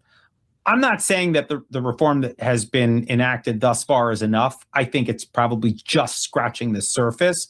But I think we're watching an effort that's underway right now that I think is laudable, and it's actually showing some cooperation between the Trump administration and the UN. And I think there's an understanding at the UN that they are too bloated, that they need a certain amount of reform. I think it's also interesting to note that as this is all playing out, and Trump has said this, some of his officials have said this, they're not looking to replace the UN. They're not looking to trash it. They still want to reform it, and you know, they still see it as a place where we can engage with our adversaries and even our enemies. and that good things can be done. They just don't like the way it's operating right now. So as I see it, this new entity, this Board of Peace, is likely going to be a mechanism for pressuring the UN.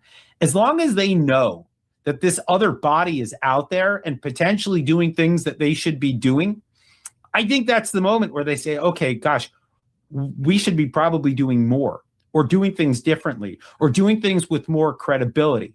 I would argue that the same could be said for the G7, for the G20, for NATO, for the World Bank. I mean, there are all these multilateral entities. When you look around, the international system looks ossified, corrupt, broken in a number of places. What Trump is doing is he's creating an alternative.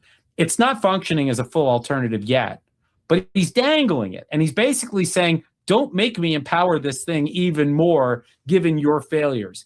Get your houses in order, and we won't need this.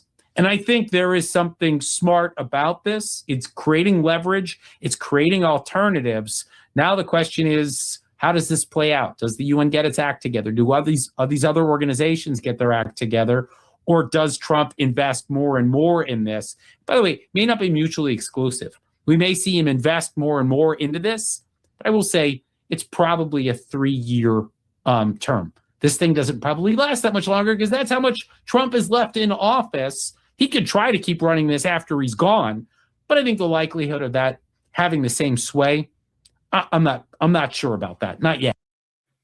Oh, we know how it's going to have the same sway. We know right now he is basically defunding all of these NGOs, all of these organizations, so to really centralize power with the Board of Peace. I told you guys, it's not just about Gaza. This is a known thing. This is in the documentation. President Trump has said that, and he talked about the World Bank. Well, the president of the World Bank is on the executive board of peace. There's an executive board. There's like a Gaza little board, and then there's like member countries. And then So in that executive board, you have Jared Kushner, you have Marco Rubio, you have Steve Witkoff, I believe. I'm saying it right. My brain is Live kind of in broken. hell.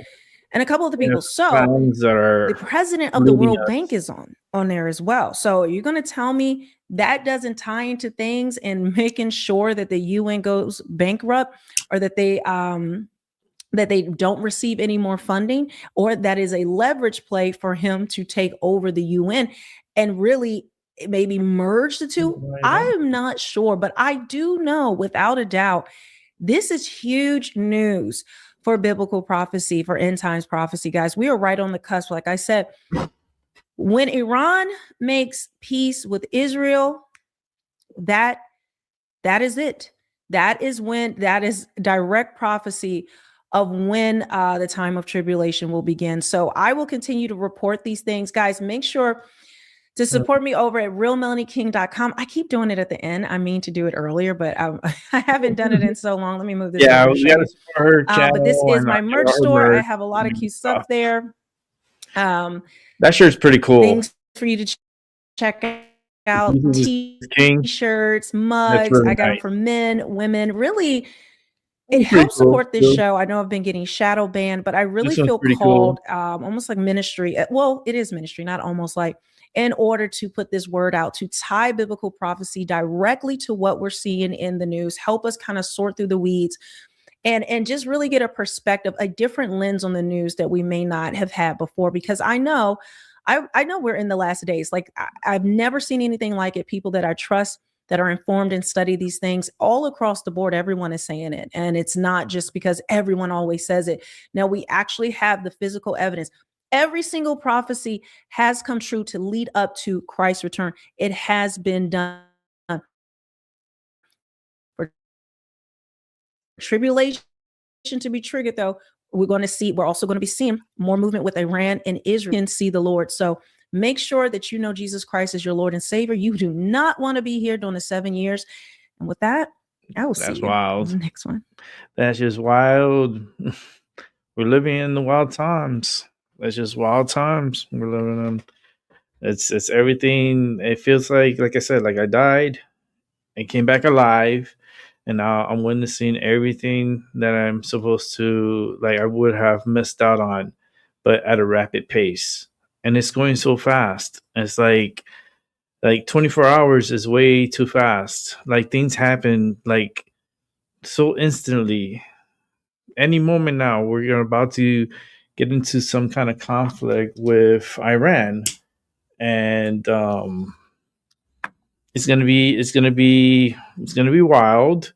We do have a lot of people infiltrated our borders. A lot of super soldiers from Iran, from Hezbollah, all those Al Qaeda, all those people.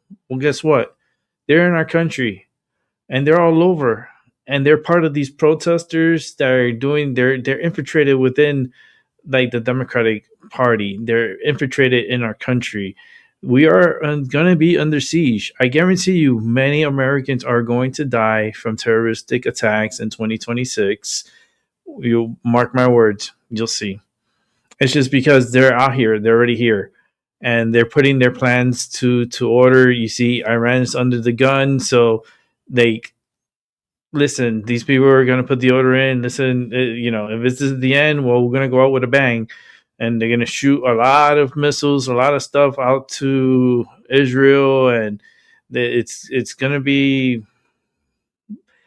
Let's watch, and the day if it happens, and when it does happen, I'll have a tub of popcorn, and I'll be watching along with you guys as it goes down, and hopefully it doesn't get too crazy, but I expect crazy. I really do, and it's going to be an all-out war.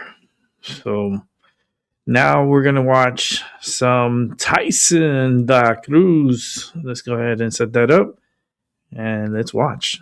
One of the nonprofits says it wants to make things right and give the money it received, $65,000, to the survivors and family members. America, remember that Maine shooting fund scandal that was exposed last week? The one where nonprofits diverted $1.9 million meant for the Lewiston shooting victims? Well, one of them just got caught and had to return $65,000. But here's the problem. That's only 3% of what they stole. Donations meant for victims of Maine's deadliest shooting somehow wound up in the bank accounts of several nonprofits, including 9 Somali-linked nonprofits. What? Victims are demanding answers. Families want to know where their donations went. And the state of Maine is scrambling like eggs to cover up one of the biggest charity fraud schemes in recent history.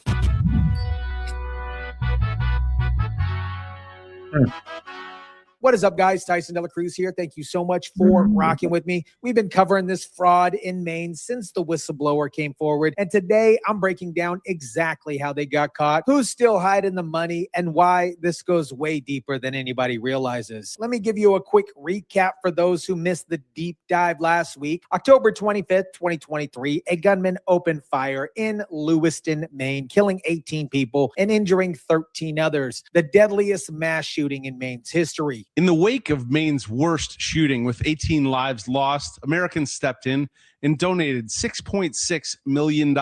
Donations poured in from across the country. Americans opened up their wallets, helped victims and their families. People thought that their money was going directly to victims. Some members of the community, in fact, calling on the DOJ to investigate possible fraud within the Lewiston Shooting Fund, as we learned that nearly $2 million went to 29 different nonprofits since the October 2023 shooting. But here's what actually happened. The Maine Community Foundation distributed that $1.9 million to local nonprofits, not the actual victims, not the actual families, to nonprofits who were supposed to use it for victim services. In Maine's worst shooting, Jennifer Zenka was shot twice. She endured multiple surgeries and then struggled to pay for them. The victims received little to nothing. Families struggled with medical bills, funeral costs, trauma counseling. They got pennies, while the nonprofit obviously got millions. And then we found out where the money actually went. Now here's where the fraud gets exposed. These nonprofits didn't use the money for the actual shooting victims. They diverted it to completely unrelated programs. Sounds familiar? And I have visited every organization that you put up on the screen and said,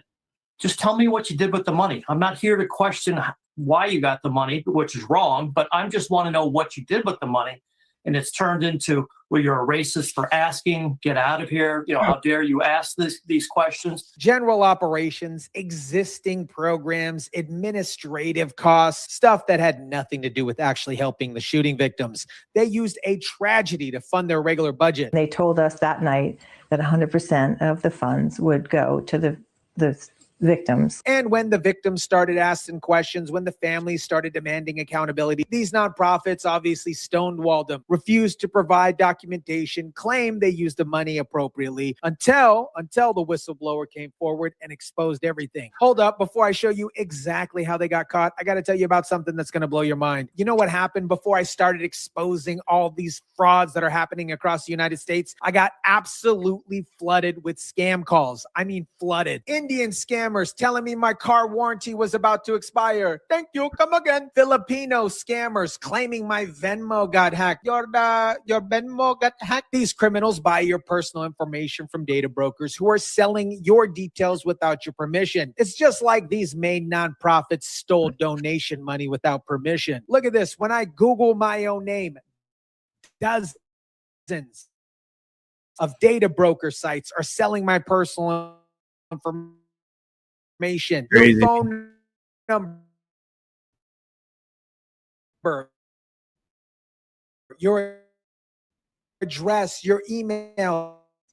It is all for Aura. Right, so that's this Aura. Nonprofit finally caved. One of the nonprofits says it wants to make things right and give the money it received, $65,000, to the survivors and family members. $65,000 returned, but here's the math. $1.9 million diverted, $65,000 returned. That's 3.4%. Where's the other 96%? That donations meant for victims of Maine's deadliest shooting wound up somehow in the bank accounts of 29 nonprofits with no connection to the shooting. The other nonprofits are staying silent, You like need to give back that money then. refusing to return funds, claiming they used the money appropriately for victim services, even though victims say they received nothing. They raised money for nonprofits on the backs of 18 people who were murdered, 13 people who were shot, and 136 people who escaped their attempted murder.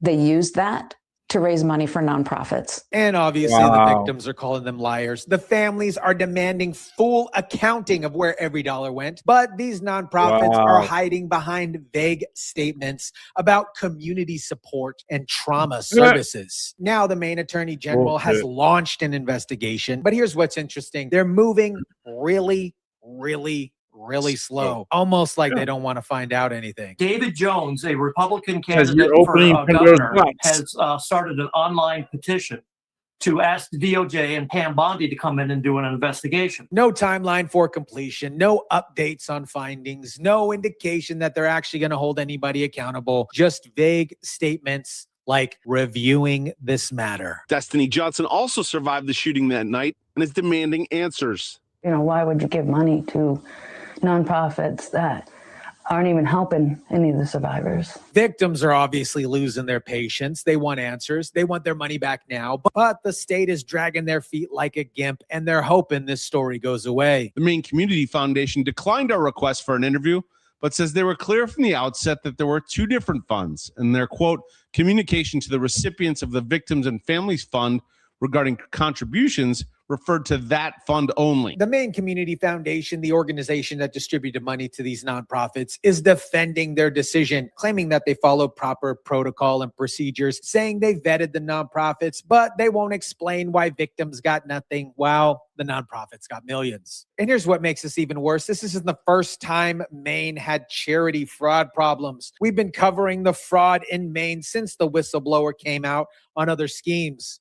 Groups like Empowered Immigrant Women Unite, Generation Noor, New Mainers Public Health Initiative, the Somali Bantu Community Association, and Gateway Community Services, which has been accused of misusing taxpayer funds. There is a pattern of mismanagement and fraud in Maine's nonprofit sector, weak oversight like what we see in other blue states and cities, minimal accountability, organizations that operate with zero transparency, and when they get caught, they face zero consequences. Former Governor Paul LePage, who is also now running for Congress, reached out to the governor and said, hey, let's work together on this. Governor Mills rejected that offer with her. This is a huge cover-up. The lack of state oversight allows this fraud to flourish. Nonprofits know that they can divert money because nobody's watching. And when victims complain, the state moves slower than a tortoise. And by the time they investigate, the money's already gone. If you want to get caught up on everything that we've uncovered about Maine fraud, I created a playlist with all of our coverage. The link will be somewhere above or in the description below. We've been tracking this for months, and it goes way deeper than just the Lewiston Shooting Fund. America, here's what you need to understand about this Maine nonprofit fraud. One organization returned $65,000 because the fraud was exposed by the victims and public. But $1.9 million was diverted, which means there's still $1.8 million unaccounted for. These nonprofits use mass tragedy to fund their regular operations. They took money meant for victims and families and spent it on programs that had nothing to do with helping shooting victims. The Maine Attorney General is investigating, but they're moving at a pace that suggests that they don't really want to find anything. The Maine Community Foundation is defending their distribution decision, even though the victims they have a lot of this in Maine. But here's the good news. Victims aren't backing down. Families are demanding full accountability. National attention is forcing these nonprofits to respond. And the $65,000 return proves that they know that they're guilty. The other nonprofits holding the remaining $1.8 million are watching to see if the story goes away. Don't let it. Share the video. Demand accountability. Make sure Maine shooting victims get the money Americans donated to help. Let me know what you think about this. Drop it down in the comment section down below. Smash the like button if you kindly would. Share, subscribe, and as always, guys, I'll catch you on the next one. That's a good one there. Truly appreciate it. Let's bring it back to me. There's a video that just popped up on my feed that I want to add on to the show. So give me a moment while I bring it up, because I think it's important, and knowing is half the battle. Like I always say here, G.I. Joe. Yeah. I used to watch, as you can tell, as a little kid, I used to watch a lot of G.I. Joe. And it was really fun. I used to love my childhood. I loved G.I. Joes. I used to love toy soldiers, little toy soldiers, my little green ones. And I already explained about my story with the roller skate in my cousin's face story, which I can reminisce again because she fucked with the wrong cousin. So she got because I had a parachute green soldier. I used to throw it from the second floor downwards and you parachute down. So my cousin grabbed the parachute and the soldier and she ripped the parachute from the soldier. And I got mad and I got the roller skate that I saw there that was hers and I threw it right at her head and I landed right on the square of her head. She had to go to the hospital and I got in trouble and I got a real bad trouble, but I think it was all worth it. Don't fuck with my toy soldiers. And the next time I'll hit you right in the head again. Fuck that. Like, damn, Rick, that was savage. I go, yeah, she fucked with me, man. She fucked with my toy soldiers. You don't do that. Especially I wasn't fucking with her. She comes in, fucking rips my parachute off my soldier. Hell no. She learned the lesson that day. Don't fuck with me. And she got that literally knocked into her head. All right, let's watch this one. This is coming from BP Earthwatch, and I want us to watch. This is about the sun. Got 4 explosions. For the first 2026. Guys, we got some solar activity that's really kicking in. You're not looking at the same picture as far as different satellites. What you're doing is looking at 4 different flares that have occurred back to back. You got a 5.1 here, and you can see they're powerful. They're starting to give you that X signature even at that level. Then a 5.8, a 6.7 here. Again, look with that X flare signature. But here was the X 1.0. It was longer lasting. You can see that. And guys, I just checked the CME trackers before I started the video, and they have not modeled anything yet. They may be protesting. Who knows? We don't know. In the middle, this is sunspot AR4366. Looks like an L, an X, and a V. Could be Roman numerals. You never know. Anyway, this is the culprit, and it's not exactly Earth-facing. You can see that looking at this picture at the top left called the teal camera filter, that it would be probably the flare now would have ionized the atmosphere here in 8.2 minutes. And but if there's CMEs involved, and it definitely looks like there's one here with the X1, it wouldn't be directly Earth facing. You got to imagine like a basketball, something coming off that angle right there will be more to the left side of the Earth. But this thing is turning towards us, and it's a very active sunspot. It has some unique characteristics. And this is what we got, guys. 4357 is about to go back around the sun, but 4366 is right here. And it is like I said, very unusual. It's kind of in the super flare category as far as how much energy is in that one spot, kind of like a Carrington event. And this is a little closer look. And what you got in the different colors, you have different magnetic systems in this flare. You have positive and negative, and when they arc together, just like arcing over a battery in a car, you're going to get a spark, and we just saw 4 of them. Now, a lot of times I'll do these videos, guys, because it affects so many people, and they don't really realize why. And a lot of you guys have talked about it in the comments. They affect me, and a lot of you feel it. So if you're feeling anything today, this is why. Again, the initial burst of light called photon energy, 8.2 minutes to go 93 million miles. And then you have, of course, the coronal mass ejection. That's a plasma event, and that can take 24 to 48 hours, depending on the speed at muzzle velocity when it left the sun. Now, as we look at this chart, they're saying that we still have a 25% chance of more X flares. And a lot of times this will be a 0.01 or 0.5 or something like that. C flare, 99% chance, and the M flares, which you're seeing a lot of them in the yellow here, guys, are 75% chance, proton event, 5.05%. Now, the solar wind speed has been down for the last few days. Earlier this afternoon, it was below 300.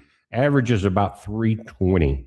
And we saw this before the last section of flares came in, that it was almost like a vacuum where it got really low, and then we saw that sudden impact. They have not, again, I said it, gave us a model as far as the coronal mass ejection, how big it is, exactly what direction it is leaving the sun at, and how fast it will be approaching. Anyway, as soon as that happens, I'm going to do a video and we'll talk about it more. But right now, I just want to make sure that you guys understand what's happening. This is kind of an unusual event for this flare. But it's like something going on in the universe right now between the weather and the sun and everything else you can think of. You think this is maybe what's driving the libtards crazy? Could be. Never know. Now let's take a look at LASCO C3. Guys, we're still having video issues with the SDO. You get some still shots, things like that, but I don't know what's going on with it. But here you got a race between Venus and Mercury. Look at that. Pretty cool, huh? Now notice this ring. What I'm doing is letting it play through until to today, and we'll see what we can see from this particular satellite. Just went to February. Don't have enough information on it yet, but notice this ring right there. You don't see that. I'm just wondering if the last barrage of X flares may have done some type of damage to the camera, or like burn through or burn out. A lot of these satellites, when they see or they have sensors on them that indicate a pulse coming, then they can shut down and keep from frying some of their electronics. But the optics can be damaged. But again, we're not going far enough in time to get that rapid burst for today on February the 1st. Something that I noticed, and I've seen this thing for hundreds of hours, is there's a glow right there. You see it, guys? I'm not sure what that is at the time, but there's definitely something right there causing that glow. We'll find out in the next day or so. But what I'm going to be looking for definitely is the CME tracking information. And let's take a look at what space weather's saying about it, because this flare just came into existence. It wasn't one that loops around. It says big sunspot alert. When the weekend began, sunspot 4366 didn't exist. Now it's a behemoth, almost 10 times wider than Earth. The sunspot's rapid growth is making it unstable and susceptible to flares. It has already unleashed again a triple peaked M7X1, M6 flare. More flares are in the offering. Now, this article was this morning. Now there's 4 of those flares. But it says new sunspot 4366 has unstable Delta class magnetic field that is crackling with strong solar flares. Earlier today, it produced, again, the M7, X1, M6 that collectively lasted more than 6 hours. So any kind of impact, whether it's Mercury, Venus, or the Earth, it's going to be a long duration event. It says extreme ultraviolet radiation from the flare ionized the top of Earth's atmosphere. Now think about that, guys. An extreme photon, like photo light, event that travels 93 million miles in 8.2 minutes. Just think about if you wouldn't have any warning. In other words, by the time that information hit the satellites and it was translated into information that could be used on websites like this, it would be too late. Now, if the growth, which they're saying is rapid, intensifies any further, it's going to become that much more dangerous. And it's going to be, at one point in time, we're going to have to deal with things like satellites being deorbited, space station being deorbited, which it's about to be, and then blackouts. You get enough energy in the atmosphere, it's going to fry transformers and all of that. So it's always good to be prepared like a pioneer, guys, like an ice storm. You need a wood burner, right? Think of in that mentality without electricity as you make your preparations. And that life was probably much simpler. Didn't have all the bells and whistles. You didn't have all of the Wi-Fi interference in your brain either, did you? Anyway, guys, I just want to come in and talk about this because we're going to be feeling the effects, and actually, some of us already are. It only took 8.2 minutes. It's a heads up, guys. Be safe. That's wild. We're going through wild times. All right, let's jump over back to Tyson de la Cruz. They include additional local sales tax in all Virginia counties and cities, large employer tax, gun and ammunition tax, new income tax brackets, a delivery tax. America, Virginia Democrats held power for 48 hours, and they're introducing more taxes than the state's passed in decades. We're talking about delivery taxes on your Amazon orders, gym membership taxes, dog walking taxes, 11% ammunition tax, and my personal favorite, a tax on your landscaping equipment. New 4.5% sales tax on deliveries from Uber Eats and Amazon, just because. New 3.8% investment tax. So if you want to buy stocks, good luck. This is the blueprint Democrats are rolling out nationwide. Seattle, Chicago, New York, California, you name it. Tax everything that moves, ban everything that you own. Governor Abigail Spanberger ended former Governor Glenn Youngkin's order that deputized state police and law enforcement agencies to assist ICE. So illegal immigrants can stay protected while you pay for their free education. Welcome to the New Virginia, where the founding fathers would need a permit just to breathe.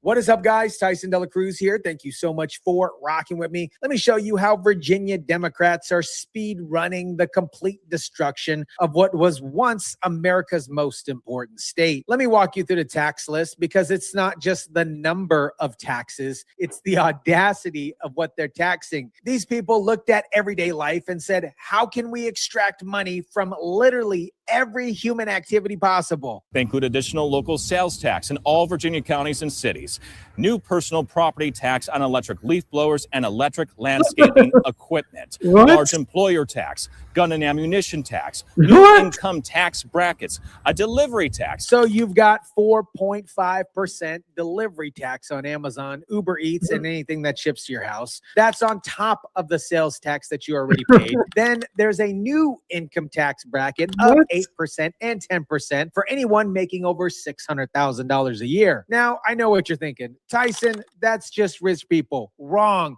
That's small business owners, doctors, successful entrepreneurs who create jobs in Virginia. New 3.8% investment tax. So if you want to buy stocks, good luck. But it gets better. They want a 3.8% investment tax. So if you're trying to build wealth through stocks, if you're planning for retirement, if you're doing anything to escape the rat race or the paycheck to paycheck trap, Virginia wants a cut. Because God forbid if you try to improve your financial situation without the government trying to get a little piece of the pie. New personal property tax on landscaping equipment and also banning gas-powered leaf blowers. Why? I don't know. Guaranteeing illegal immigrants free education. And while they're taxing your investments, they're guaranteeing free education. Get this, guaranteeing free education for, you guessed it, illegal immigrants. So let me get this straight. You work hard, you invest your money, and Virginia taxes you for trying to build wealth. Meanwhile, somebody who crossed the border illegally gets free education funded by your tax dollars. Does that make sense? That just makes no sense. I mean, it's just bullshit. Gym membership tax, dog walking tax, dog grooming tax, counseling tax, digital personal property tax, new car taxes and highway use fees, an increase in the hotel tax here. Now we're getting into truly insane territory. Voting for the Gym Democrats. membership tax, because apparently getting healthy is a luxury, dog walking tax, and a dog grooming tax. Your pet is now a revenue stream. Counseling tax, because when you're depressed about all these taxes, Virginia wants a cut of your therapy session as well. Here's what this really is. It's the government saying, we don't trust you to spend your own money. So we're going to take it at every possible transaction point. You can't buy anything, use services, or improve your life without Virginia. Oh, that's what taking a Virginia little voted piece. for. It's like a mob boss. And let me tell you about the most corrupt I don't know how part people about say this living in entire Virginia. tax scheme, because this is where you see the true purpose of progressive taxation. While Virginia Democrats are raising taxes on everybody else, they're creating special tax brackets for retired federal employees. Political science professors Larry Sabato and Stephen Farnsworth believe not all of the tax increases will pass the General Assembly. I think it's important to note that a lot of what gets proposed in the legislature never comes to pass. So while you're paying taxes on your gym membership and dog grooming, retired federal bureaucrats get special subtractions on their taxes. Why? To encourage more people to become federal employees. Virginia wants to create a privileged class of government workers who get tax benefits that private sector workers don't. This is the quiet lie at the heart of progressive taxation. The idea that dollars earned by different people are not equal. A dollar you earn in a private sector is worth less than a dollar earned by a federal employee. Your money can be taxed at higher rates, but their money gets special protection. And here's why this matters. Virginia is right next door to Washington, D.C. This is not by accident. They're creating a system where government workers live in Virginia, get special tax breaks, and vote to keep raising taxes on everybody else. It is a self-perpetuated cycle of government expansion funded by private sector taxation. Think about the incentive structure they're creating. If you work in a private sector, you're facing higher income tax, investment tax, and services tax on everything that you do except for breathing. But if you become a federal employee, you get special tax breaks when you retire. What do you think happens to Virginia's economy when the best deal is working for the government? Now let's talk about what Virginia Virginia Democrats are doing to the Second Amendment, because this is where the mask completely melts and falls off. They're not just regulating guns, they're making it financially almost impossible to exercise your constitutional right. Putting a $500 sales tax on firearm suppressors, banning assault weapons, whatever the heck those are, and large capacity magazines, whatever the heck those are. A new 11% sales tax on all firearms and all ammunition, making it illegal to shoot a firearm on any outside land that is less than 5 acres. An 11% tax on all firearms and ammunition. A $500 sales tax on suppressors, which, by the way, are hearing protection devices that prevent you from going deaf. And here's my favorite, making it illegal to shoot on any land less than 5 acres. If you live in semi-rural Virginia and want to practice shooting on your property, you're now a criminal. But wait, my friends, there is more. They want mandatory waiting periods, a state firearm purchasing licensing system, a ban on leaving guns in your vehicle, and this is the kicker, civil liability for the gun industry. So if a criminal steals a gun and commits a crime, the manufacturer can get sued. We do know Spanberger isn't opposed to all tax and fee increases. Last week, Spanberger told lawmakers that Virginia will rejoin the Regional Greenhouse Gas Initiative. That move would add a fee back on your electricity bill. And Governor Spanberger, she's been completely silent on whether she's going to veto all these tax increases. But she was super real quick to end cooperation with ICE and rejoin the Regional Greenhouse Gas Initiative, which adds another fee to your electric bill, by the way. Here's the pattern. Democrats don't want you to be armed. They don't want you to be wealthy, and they don't want you to be independent. Every single one of these policies is designed to make you more dependent on the government and less capable of resisting government overreach. Now we get to the truly dystopia part of Virginia's transformation, mandatory racial bias training for anyone who wants to keep their professional license. I'm not talking about an optional seminar here. I'm talking about a state-mandated indoctrination as a condition of employment. Introducing mandatory racial bias training to keep nurses woke to maintain their healthcare professional license, making it illegal if you are standing within 40 feet of an abortion facility. Nurses have to take racial bias training to maintain their healthcare license. Real estate agents and professionals need it. Law enforcement needs it. Anyone who wants to work in the professional field in Virginia has to sit through a government-approved thought training that teaches them their natural instincts are racist and they need to be reprogrammed. This, my friends, is straight out of an authoritarian playbook.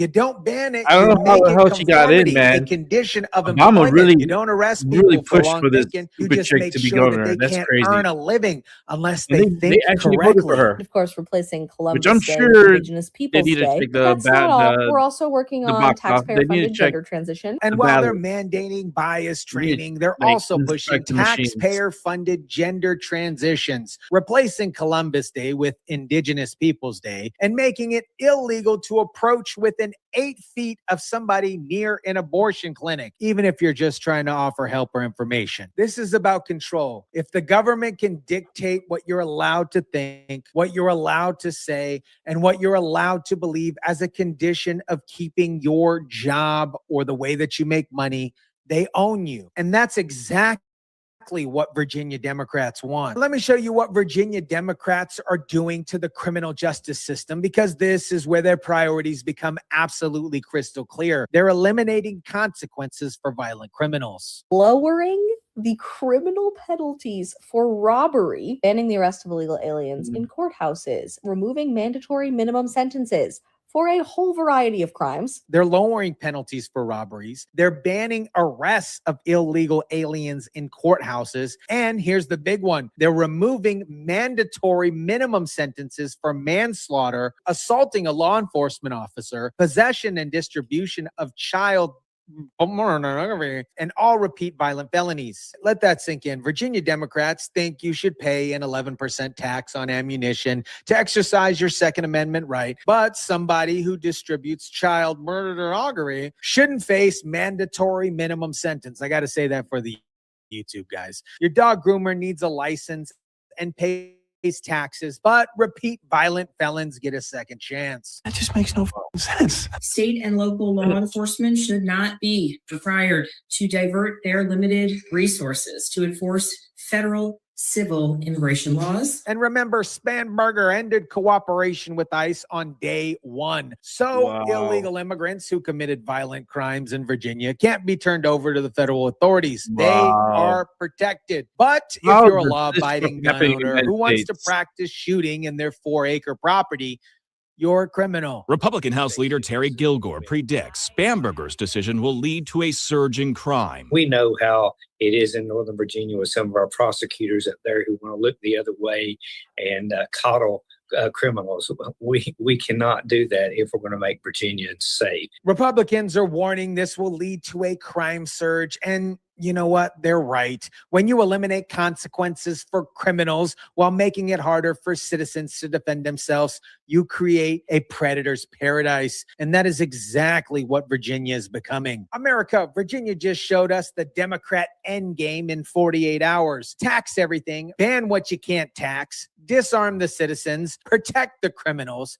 and mandate thought training for anyone who wants to work. This isn't about revenue. Virginia's creating taxes that will cost more to enforce than they'll actually generate. This is about control. They want you dependent, disarmed, and compliant. And if you arrest, you've got mandatory bias training to fix your thinking. The founding fathers built this country in Virginia. They fought a revolution over taxation without representation. And now Virginia Democrats are proving why America didn't have federal income tax until 1913. Because once you give the government power to choose who to tax and how much they can actually tax, they use it to engineer society instead of fund services. Virginia isn't lost yet, but if this is the blueprint Democrats are rolling out nationwide, every state should pay attention. Let me know what you think about this. Drop it down in the comment section down below. Smash the like button if you kindly would. Share, subscribe, and as always, guys, I'll catch you on the next one. Thank you for that. And we're going to go straight to the next one because we have another Tyson de Cruz. You can see an officer back there. He's alone and they're just throwing things at him. America, Los Angeles just descended into complete lawlessness. CNN is finally admitting it. Their own reporter is standing in the middle of an anti-ICE riot, protesters overtaking federal buildings, and zero police presence to control the mob. Thousands of protesters here at home and across the country taking to the streets as part of a national protest over immigration enforcement arrests. And I know that there have been arrests, and I believe they're up to about 5 arrests right now.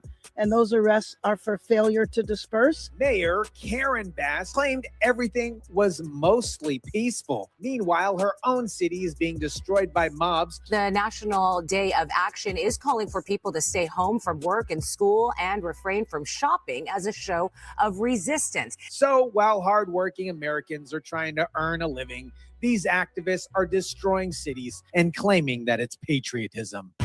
Crazy.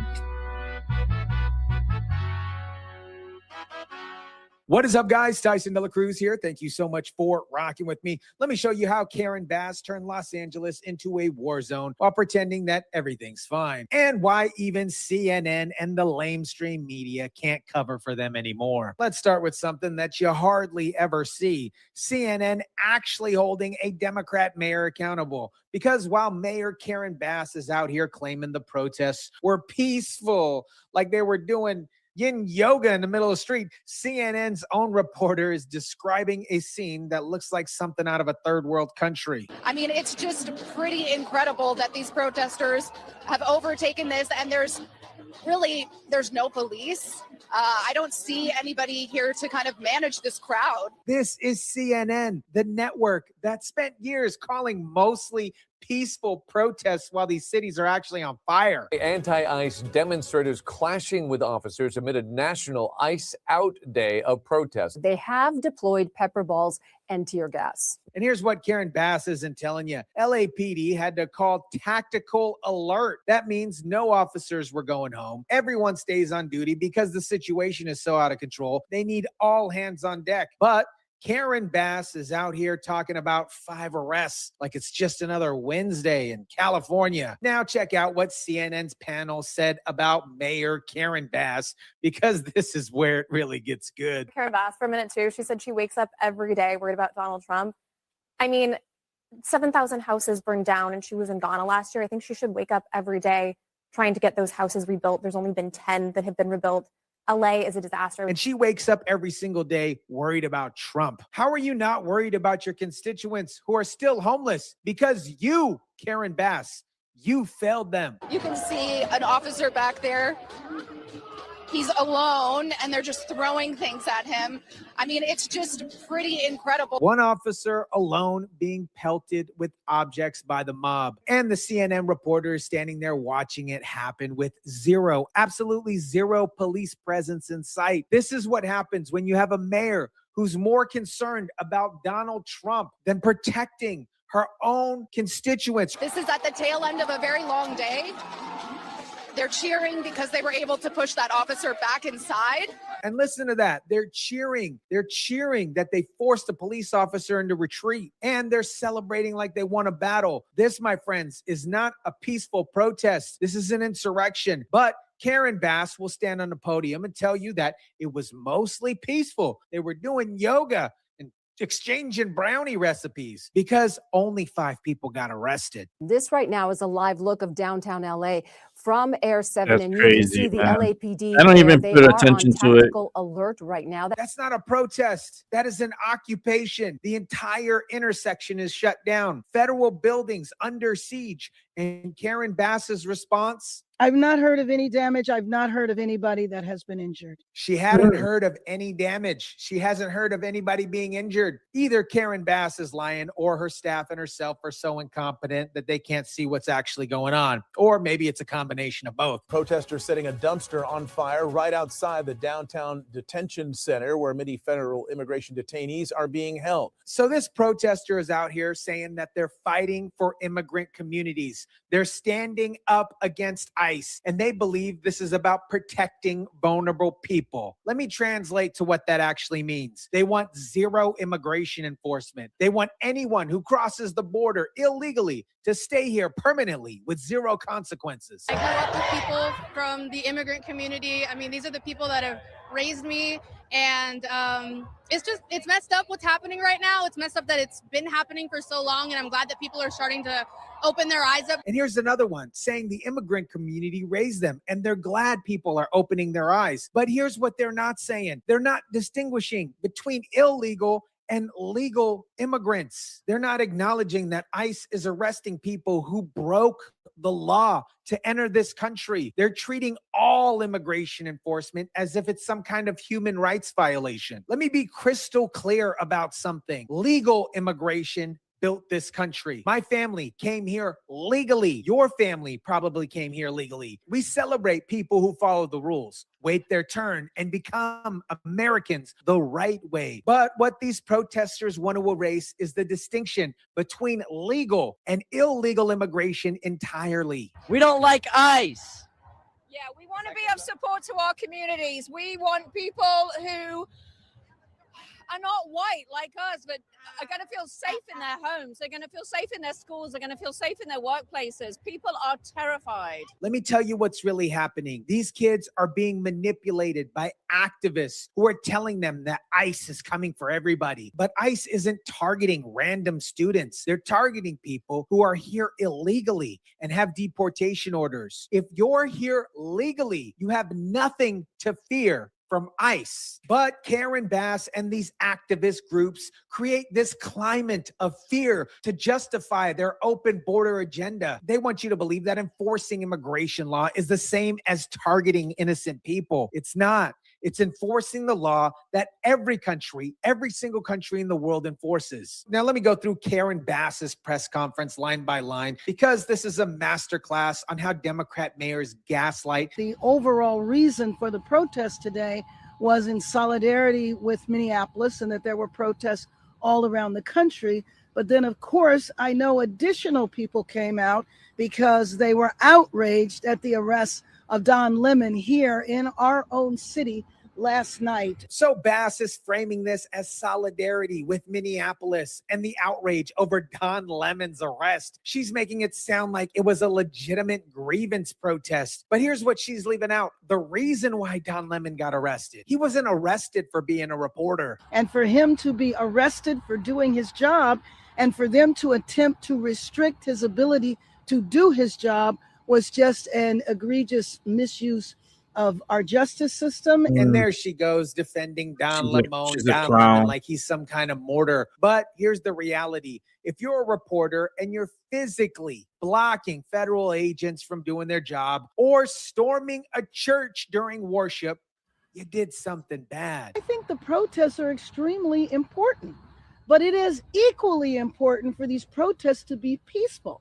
for vandalism not to take place. That just hurts the city. That does not impact the administration. She's saying protests need to be peaceful and that vandalism doesn't help. But here's the problem. The protests weren't peaceful. We watched the CNN footage of officers being attacked, federal buildings being vandalized, and buses being blocked. So either Bass is lying about what happened, or she's so disconnected from reality that she doesn't know what's happening in her own city. What can happen if the protest gets violent, that is exactly what I believe this administration wants to see happen, because then don't be surprised if the military re-enters our city. And there it is. She's already setting up a narrative. If things get worse, it's because Trump wanted it to happen so he can send in the military. She's pre-blaming the federal government for the chaos of her policies that she created. This is the Democrat playbook. Create sanctuary cities, refuse to cooperate with ICE, let protesters turn violent, then blame Trump when he has to step in. Now let me show you what's actually happening at the federal building while Karen Bass was claiming everything was peaceful. People are launching debris, bottles, and other objects at federal officers at that federal building. Federal officers had to deploy pepper balls and tear gas because protesters were launching bottles and debris at them. But according to Karen Bass, she hasn't heard anything about any violence anywhere. Thousands strong and determined and united in a public condemnation of the Trump administration and its immigration law enforcement operations, including deadly encounters with civilians. And notice how the media is framing this. They're calling it a public condemnation of the Trump administration and mentioning deadly encounters with civilians. They're making it sound like ICE is out here axing people because they're just standing on a sidewalk eating a sandwich. But here's what they're not telling you. ICE agents were attacked by people resisting, and they were defending themselves. Yes, objects were being thrown at one point in time. And there it is. When a reporter asks if objects were being thrown, Bass finally admits it. But she spent the entire press conference downplaying the violence and claiming she hadn't heard of anything that was damaging or violent. This is how Democrat mayors operate. They minimize the chaos their policies created until they're forced to acknowledge it. Now, let me tell you about the real cost of Karen Bass's policies, because while she's out here defending protesters and attacking Trump, her own police department is being destroyed. Oh, it puts tremendous strain. I mean, we're already struggling with the police department right now in terms of overtime costs. So Bass finally admits that protesters put a tremendous strain on LAPD. They're already struggling with overtime costs. They're already understaffed. They don't have enough police officers, but she's still defending the protesters and refusing to crack down on violence. We are strapped in terms of the hiring and the number of officers that we have. So this just puts an incredible burden on our city. LAPD is strapped for officers. They can't hire enough because people don't want to work for LAPD. And every time there's protests like this, it puts an incredible burden on the department itself. But here's what Bass isn't saying. The real reason why LAPD can't hire officers is because nobody wants to be a cop in a city where a mayor won't back them up. You create an environment where officers are being attacked by mobs, where the mayor defends protesters instead of the police, and where you can't even arrest people without being accused of brutality. Why would anybody want that job? Karen Bass and her administration have created a recruitment crisis by making it clear that she values protesters over police officers. When people protest peacefully, when you don't have to worry about officers being pelted with rocks or slingshots or any of that, that is an entirely different situation. And there she goes again, talking about peaceful protests like that's what's actually happening. But we just watched footage of officers being pelted with rocks, federal buildings being vandalized, buses, protesters everywhere. It looks like a riot. America, Karen Bass just showed you exactly what happens when Democrat mayors prioritize ideology over public safety. She let mobs attack federal officers, vandalize buildings, and shut down entire intersections. Then stood at a podium and claimed everything was okie dokie. Even CNN can't cover for her anymore. Their own reporter stood in the middle of the chaos, describing a lone officer being attacked with no backup, protesters overtaking the federal building, and zero police presence to control the mob. And when Bass was asked about it, she claimed that she didn't hear about anything. 16,000 structures burned while she was in Ghana. Only 10 have been rebuilt. LAPD is understaffed, overworked, and stretched to the breaking point. But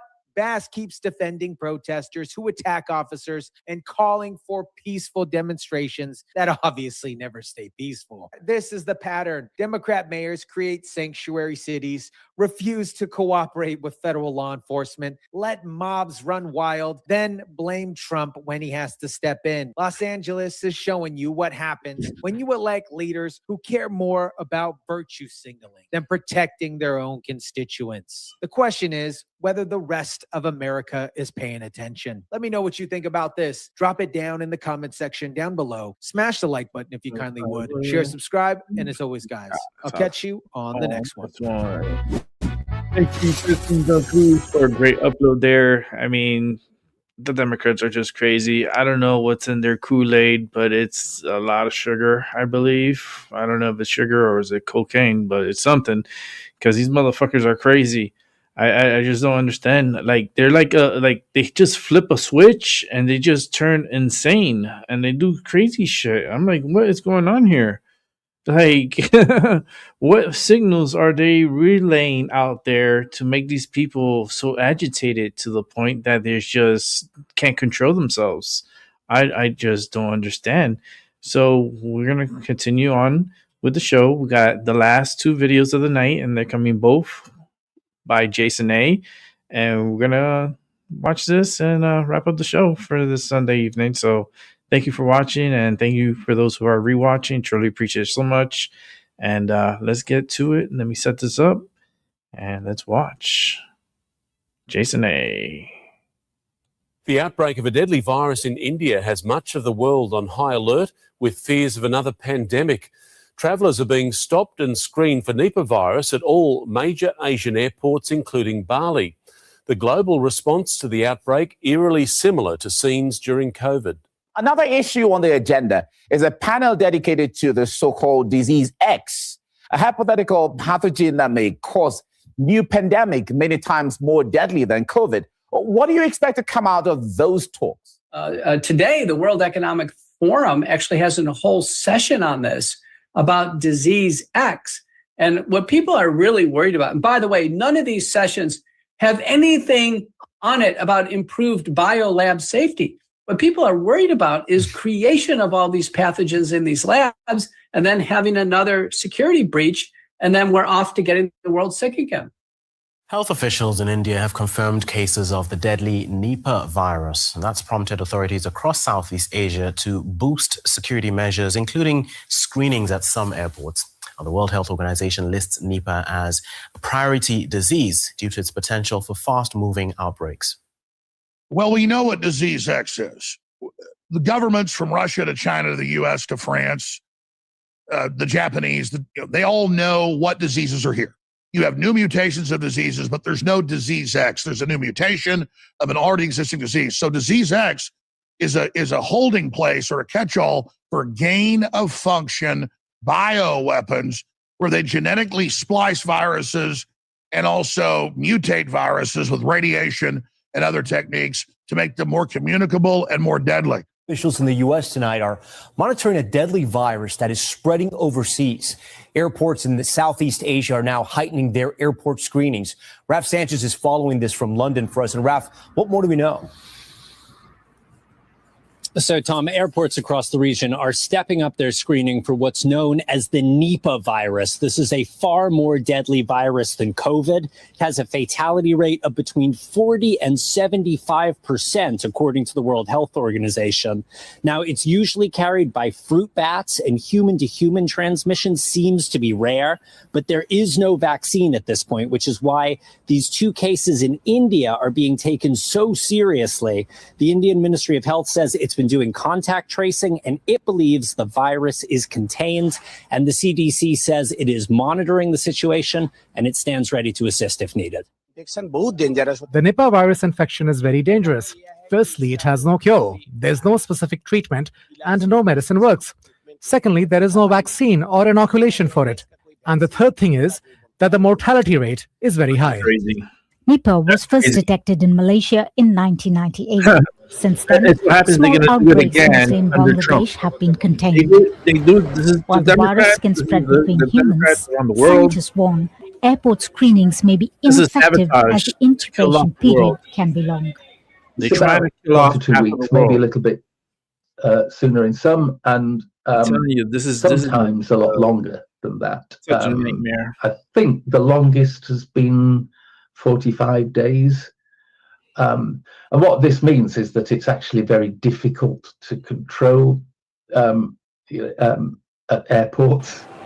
Experts say the Nipah virus has not yet shown signs of becoming more transmissible among humans or spreading easily worldwide, but it remains a significant public health concern. And so we have the UN that wants a worldwide treaty to take control of nation states and borders and transportation and trade with their UN pandemic treaty, really trying to establish a corporate world government, the name of it, hyping up disease X and saying it's going to kill 50 million people and it's imminent. Well, how can they be developing a vaccine for a disease that doesn't exist yet? And we know in China, in the United States, in Ukraine, all over the world, Western governments have been caught producing weaponized biological weapons in these labs, not for defensive purposes, but for offensive purposes. You know, top scientists have reported it would take 1 billion years for, in perfect conditions, for the COVID-19 to occur naturally. 5 different viruses from around the world spliced together. It's basically impossible. And so what we have is illegal gain of function going on around the world. In 2015, there was a big scandal when Obama was caught allowing gain of function at the University of Texas, Galveston, and the University of North Carolina at Chapel Hill. So they then moved it to Wuhan. So when they released it, they could then have plausible deniability about who'd made it. You know, vaccine developers have been talking about disease X for years. Peter Daszak at the EcoHealth Alliance, who had a hand actually in the Wuhan Institute of Virology and with the NIH and Ralph Barrick in the whole origins of SARS-CoV-2. He wrote a piece, I believe, in the New York Times in 2018 on disease X. Disease X is not a real disease. It's a concept of, can scientists use gain-of-function research and make a serious disease in the lab and then make a vaccine to it? So it's a strategy. And what Daszak says is we want to get ahead of nature, try to anticipate what nature is going to potentially evolve, and then create this new pathogen in the lab and have the vaccine ready to go. And the disease X that has hit the headlines lately is as I understand it, if I remember correctly, a modified coronavirus that affects brains and was shown to kill mice quickly. Is that what I'm hearing? This particular disease X of hand lately? Well, yeah, it was a modification of a coronavirus. And again, back to Peter Daszak, the EcoHealth Alliance employs dozens and dozens of scientists. They're funded by the U.S. government. He's just been funded again. He's not taking the research projects to Wuhan, but he's going to Duke University in Singapore to work on bat coronaviruses, to actually do more coronavirus research. And we know that gain-of-function research is done outside the United States. It's not banned in the United States. It's just the federal funding for U.S. institutions is banned. So there's foundation work and independently funded gain-of-function in the United States, and then it's a gain-of-function bonanza outside the United States. And I think, if anything, our world leaders ought to look at gain-of-function research and really ask a question: is this wise to do? We've already gotten the world sick once with this. Is this going to be a repeated problem? Passengers arriving in the Indonesian island of Bali are in for a surprise. Thermal screenings are back at airports in some Asian countries for the first time since the COVID-19 pandemic. This time to check for the Nipah virus, which is carried by fruit bats and other animals. Cases have been confirmed in eastern India. Of course, we're all afraid of all the viruses, especially after Corona. Everything is going to change and we lost so much people. So we think we should be very careful about these kind of diseases. India has reported 2 Nipah cases in late December in the eastern state of West Bengal. This is a highly contagious virus between humans, and it's often deadly. The 2 cases of Nipah virus were detected in India in the state of West Bengal, but there are concerns the outbreak could spread. The virus has a fatality rate of 40 to 75%, according to the World Health Organization, deadlier than the COVID virus, and there's no vaccine for Nipah. So authorities in India are taking no chances. At the same time, several airports across Asia, in Thailand, Singapore, Malaysia, and Hong Kong, are taking steps to screen passengers for any symptoms. Nipah is a zoonotic virus that's transmitted from animals, usually fruit bats, and doesn't spread easily to humans. It can also come from contaminated food. And when it does hit, it initially feels like the flu, then worsens. Experts say pneumonia and other respiratory symptoms can develop. But the most serious complication is encephalitis, or inflammation of the brain. The WHO says the fatality rate has a lot to do with the country's capacity to test, trace, and treat those infected. In India, authorities have quarantined nearly 200 people who may have come into contact with the 2 infected. It's the first time in nearly 20 years that India has had cases, but they believe the outbreak is now contained. Still, it's a situation that U.S. health officials are watching very closely. However, despite being relatively rare, there are concerns given how aggressive the virus can be. It can cause multi-system organ failure, but it has a predilection for causing an encephalitis, which means an inflammation of the brain. Initial signs and symptoms vary, but can include fever, headaches, muscle pain, vomiting, and a sore throat. This can be followed by dizziness, drowsiness, and altered consciousness. The death rate varies from outbreak to outbreak, but is of the order of about 45 to 75% mortality rate. Against that, a proportion of cases, up to about half of cases, might have no symptoms whatsoever. The virus predominantly spreads through fruit bats, often in rural areas. It's what's called a zoonotic disease. Most humans catch it from the fruit bats or from animals. Human-to-human transmission is possible, but less common. Almost all the human-to-human transmission has occurred in household contacts who are caring for somebody at home who is very ill. So this is not the sort of thing that is transmitted through the air, where you can get it from just having been across an airport from somebody. Doctors say the risk in Canada remains very low. Is it theoretically possible that someone could land on our doorstep with this infection? Absolutely it is. It's just a very, very, very low risk. Yeah, low risk my ass. These people know what they're doing. They're setting us up for disaster, and this is not going to be good for humanity. So the goal is to eliminate half of society, and they're going to try to do it any means that they can. So we really can't trust the Chinese. We can't trust anyone. All these people have been developing these bio weapons of mass destruction, and they're going to implement it. And they're going to try to get as much people dead, as much people sick, and as much people as they can dead. And it's horrible. It's horrible times. All right, guys, let's go to the last video coming from Jason A again. And let's watch, and we'll talk after.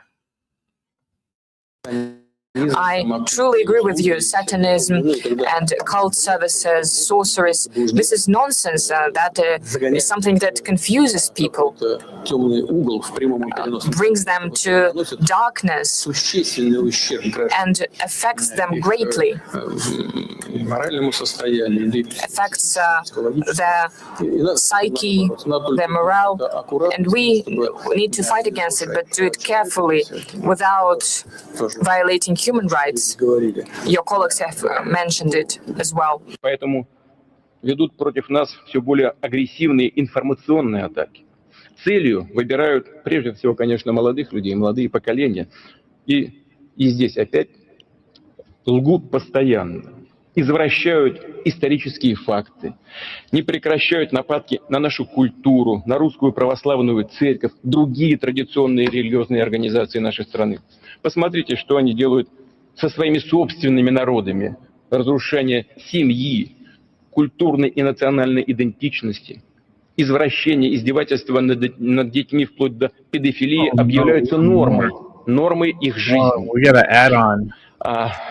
Священнослужители, священников принуждают благословлять однополые браки. Да Бог с ними, пускай что хотят, то и делают. Что здесь хочется сказать?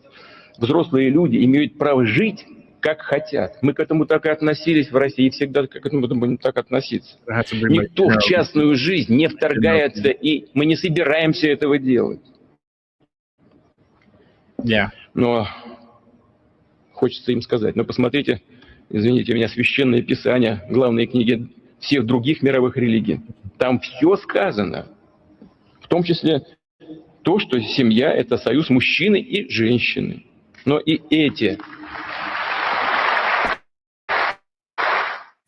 Also breaking today, Deputy Attorney General Todd Blanche announcing the release of millions more files related to Jeffrey Epstein. The Justice Department released so many records from the Epstein files today, more than 3 million pages plus videos and photos, that if you were to print them out and stack them up, they'd be about 3 times taller than the Statue of Liberty. Along with a team of journalists, Ed O'Keefe is going through all of that tonight to see what's revealed about the late convicted offender Jeffrey Epstein. The categories of documents withheld include those permitted under the Act to be withheld. Files that contain personally identifiable information of victims or victims' personal and medical files, and similar files, the disclosure of which would constitute a clearly unwarranted invasion of personal privacy. Any depiction of CSAM or child pornography was obviously excluded. Anything that would jeopardize an active federal investigation. And finally, anything that depicts or contain images of death, physical abuse, or injury, also not produced. Although the Act allows for withholding for items necessary to keep secret in the interest of national security or foreign policy, no files are being withheld or redacted on that basis. Actually, you're not exaggerating when you say millions. More than 3 million pages are now being posted to the Justice Department website. This includes more than 2,000 videos and 180,000 images. The Deputy Attorney General Todd Blanche took multiple questions on the files released today and said most of the videos are commercial.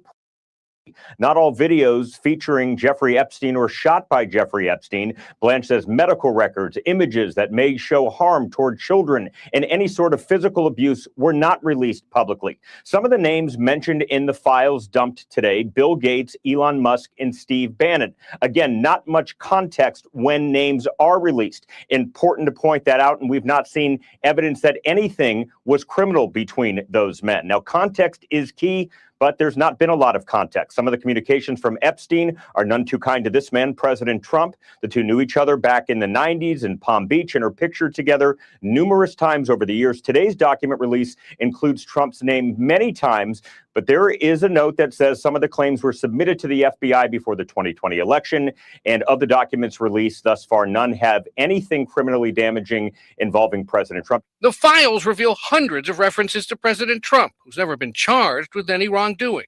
Some describe allegations referencing underage women. Others detail parties allegedly held at the president's Mar-a-Lago estate. A 2012 email details the possibility of Epstein going to Mar-a-Lago after Christmas. That's several years after Trump claims he and Epstein ended their friendship. I haven't spoken to him in probably 15 years or more. In a 2016 deposition, Epstein is asked several questions about former President Bill Clinton flying on his jet and whether he was accompanied by 2 young women. Epstein answered fifth to each question. Clinton has denied any wrongdoing. In another email, Epstein writes about helping Microsoft founder Bill Gates to get drugs in order to deal with consequences of with Russian girls. Gates' ex-wife told CBS News her then-husband's relationship with Epstein played a role in their divorce. Epstein, in an exchange with Elon Musk, discusses sending his helicopter to take him to his island. Musk asking what day, night, will be the wildest party. Danny Bensky, who said she was abused by Epstein in 2004 at age 17, believes the Justice Department is withholding information. So I think that the release right now is being sold as transparency, and it is not transparent at all. I think it 100% protects the perpetrator. Deputy Attorney General Todd Blanche. We didn't protect or not protect anybody. I mean, I think that there's a hunger or a thirst for information that I do not think will be satisfied by the review of these documents. A spokesperson for Bill Gates called the claims against him completely false. No comment yet from Elon Musk. The White House says the documents include sensationalist claims against the president, and the Justice Department says it withheld about 200,000 documents for legal reasons, and that the review of the Epstein matter is complete. Here's Blanche on criticism that he, the president's former personal attorney, is protecting his former client. Watch. We did not protect President Trump. We didn't protect or not protect anybody. I mean, I think that there's a hunger or a thirst for information that I do not think will be satisfied by the review of these documents. And there's nothing I can do about that. Blanche says it's possible more would be released if judges order more to be released, but he said of today's release, quote, today's release marks the end of a very comprehensive document identification and review process. NBC News cannot verify whether Musk actually traveled to the island, and he is not accused of any wrongdoing. Musk has previously said he declined multiple invitations to visit Epstein's Caribbean estate. Other new emails show Epstein and New York Giants co-owner Steve Tisch discussing women for him to meet back in 2013. In one exchange, Tisch asks if Epstein has anyone in New York he wants him to meet. After Epstein describes one woman, saying she speaks mostly French, Tisch writes back, "Working girl?" It's unclear if they ever met. NBC News has reached out to Tisch for comment. The DOJ also posted and then temporarily removed a spreadsheet of complaints made to the FBI's National Threat Operations Center. It includes accusations about both President Donald Trump and former President Bill Clinton. But there is no indication the tips were verified, and the complaints were made over an unspecified time frame. Asked for comment, the White House directed NBC News to a DOJ press release stating some of the documents contain untrue and sensationalist claims against President Trump. Trump and Clinton have denied any wrongdoing and have not been accused by authorities. A group of Epstein survivors slammed the DOJ over the document dump, saying in a statement, survivors are having their names and identifying information exposed, while the men who abused us remain hidden and protected. Some lawmakers also not satisfied. The top Democrat on the House Oversight Committee arguing the DOJ is not in compliance with a congressional subpoena for unredacted files. Donald Trump and the Department of Justice just made it clear right now that they intend to withhold approximately 50% or half of the Epstein files, while claiming they dumped to fully $3 billion on them. with the It's still law. not enough for the Democrats. This is outrageous. It's not enough for them. They're never concerning. happy. These As people some are never lawmakers hunt for happy. more answers, Attorney General Pam Bondi will testify before Congress in 2 weeks, where she is expected to face a grilling from both sides of the aisle. 3 million. 3 million. Like a whole file dump. It's not enough. It's not enough. They're like, oh, we want more. We want more. What else do you want, dude? You guys are crazy. Democrats are wild, man. And they want the power back. They want power. And they do anything and everything to try to get it back. It's crazy. All right, let's go to, I think there's going to be one more, but let's see. It's another video from Jason A. So let me set it up. There might be another one. So I'm going to keep tabs on it. But for right now, let's watch. What are you, class 3 predator? Tier 1. What's tier 1 is the highest and worst? No, I'm the lowest. I'm the lowest. Your Your child's life. Do you think you're the devil himself? No, but I do have a good mirror. It's a serious question. I'm sorry. Do you think you're the devil himself? I don't know. Why would you say that? Because you have all the attributes. You're incredibly smart. You remember the devil is somebody knows what? The devil's brilliant. You read Milton's Paradise Lost. No, the devil scares me. Satan is at the number 1 or 2 archangel, and the reason he goes to hell and leads the rebellion is because he can't be the top guy. And his thing is, I'd rather reign in hell than serve in heaven. I saw that in a movie. Over 3 million documents have been released by the US Department of Justice in the latest batch of the Epstein files. High society, sordid crimes and the consequences of them. The latest release of millions of files is helping us build the fullest picture of Jeffrey Epstein's wretched life. So I think what this is showing is that this is a much bigger story. I always felt I only had the tip of the iceberg. We've only seen about half of the files that could be released. So there clearly could be a lot more. Clearly a lot is redacted. But clearly a lot of people are now coming forward who are prepared to talk or are being revealed. So I think it's going to get even worse. And I think the royal family really need to address this. They've kind of pussyfooted around, hoping the problem will go away. You might want to share this with your friends who don't think they have anything to worry about. Anyway, verse 1, chapter 13, it says, "The dragon stood on the shore of the sea, and I saw a beast coming, or literally rising out of the sea. He had 10 horns and 7 heads, with 10 crowns on his horns, and on each head a blasphemous name. The beast I saw resembled a leopard, but had feet like those of a bear and a mouth like that of a lion. And the dragon gave the beast his power and his throne and great authority. One of the heads of the beast seemed to have a fatal wound, but the fatal wound had been healed. And the whole world was astonished and followed the beast. Men worshiped the dragon because he had given authority to the beast, and they also worshiped the beast and asked, 'Who is like the beast? Who can make war against him?' And the beast was given a mouth to utter proud words and blasphemies and to exercise his authority for 42 months. He opened his mouth to blaspheme God and to slander his name and his dwelling place and those who live in heaven. He was given power to make war against the saints and to conquer them. And it was given authority over every tribe, people, language, and nation." Well, chapter 13 opens, as we read, with the great red dragon that we saw so ubiquitous through chapter 12. And it's an interesting graphic picture of him towering over the shoreline as he essentially dredges out of the sea this creature that becomes known as the beast.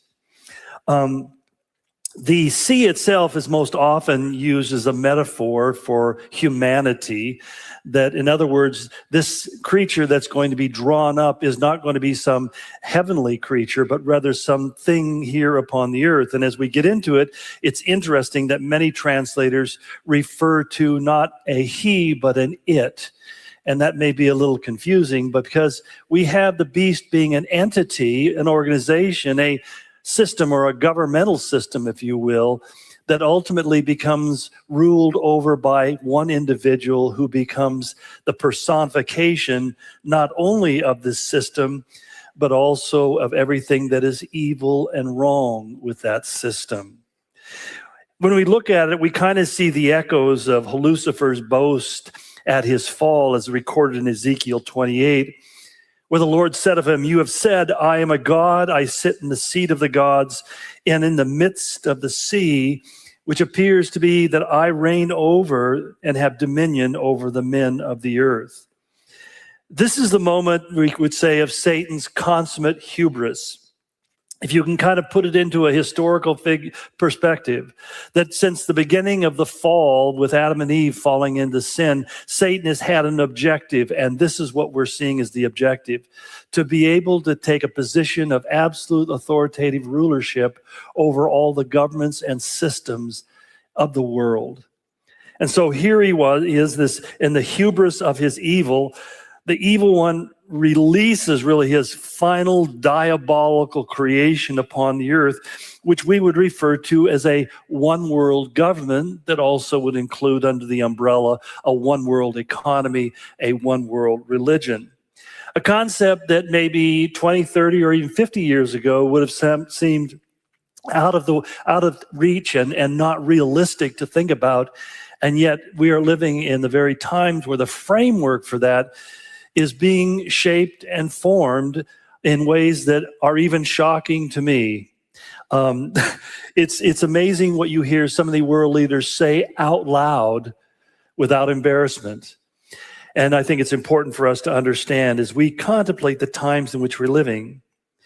John's reference to this entity as being the beast is because, as he says, it's a savage, venomous, brutal creature.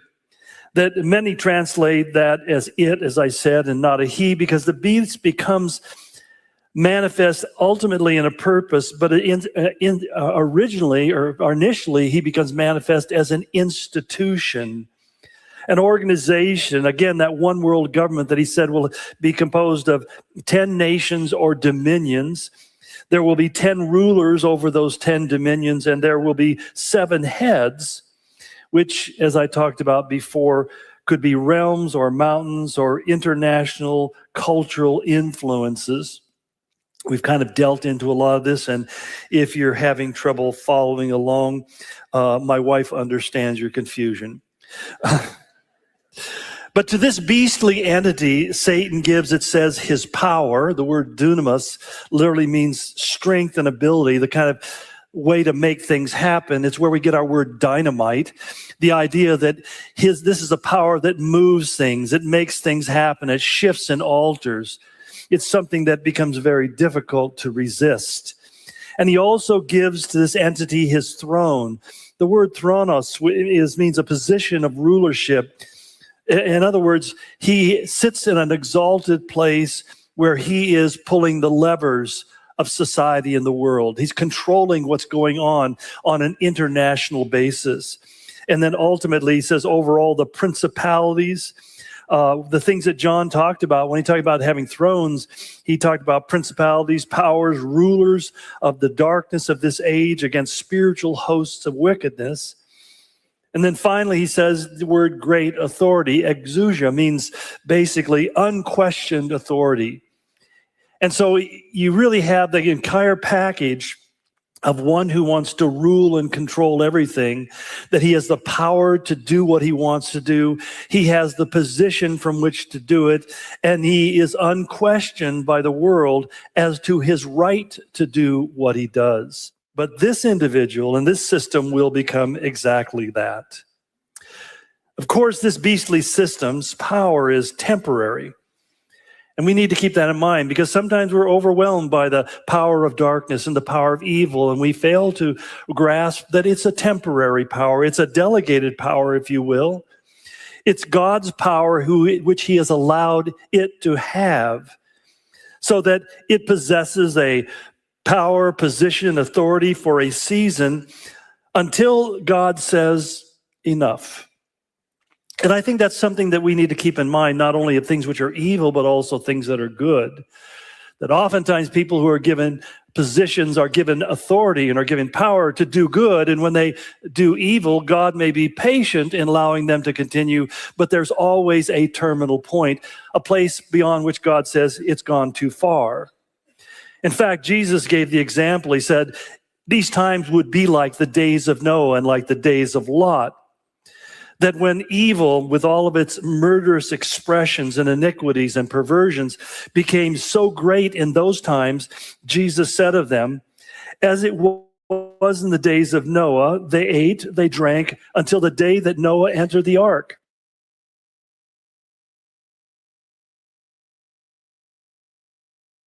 All right. So that's out of Jason A right there. I definitely think we have a +1. Let me set it up, and we're gonna watch it together.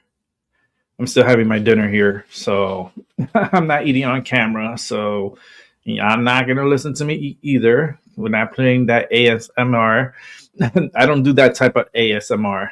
I do the Pokemon ASMR, and you guys should be watching it. I put a video every day opening Pokemon packs and looking for those hits, not for me, but for my niece, to give it to her. So when she gets older, she'll have something very valuable and she could use it to whatever she wants. Hopefully a car, and hopefully to help her out with her future. Let me set this up. I'm gonna set it up, get it all nice and set up for us. There might be another +1, but we're gonna wait a bit on that one to see if Jason A comes out with another one. But until right now, we're gonna see Melody. So let's get it started. Okay. So I'm going to play this video for you. Now, this is the one I told you about last time about Moltbook, but I could not find these screenshots. I think these are his screenshots. It's on the screen. Sorry, it's bigger over here than here. It says American X Rex. That is who he is on TikTok. But this is the only video he's posted with these screenshots. He did post a different video about how AI now has AGI. It is sentient. It's a crazy video I can show you, but I think I'll do the next one. We'll see how much time we have.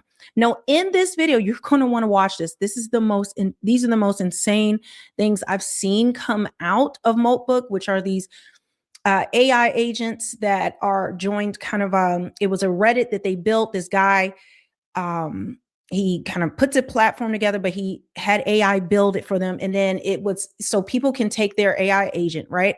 And they can log them and connect them to this Reddit for AIs. Only AIs can post in there, allegedly. People are saying there's some backdoors to it. Who knows?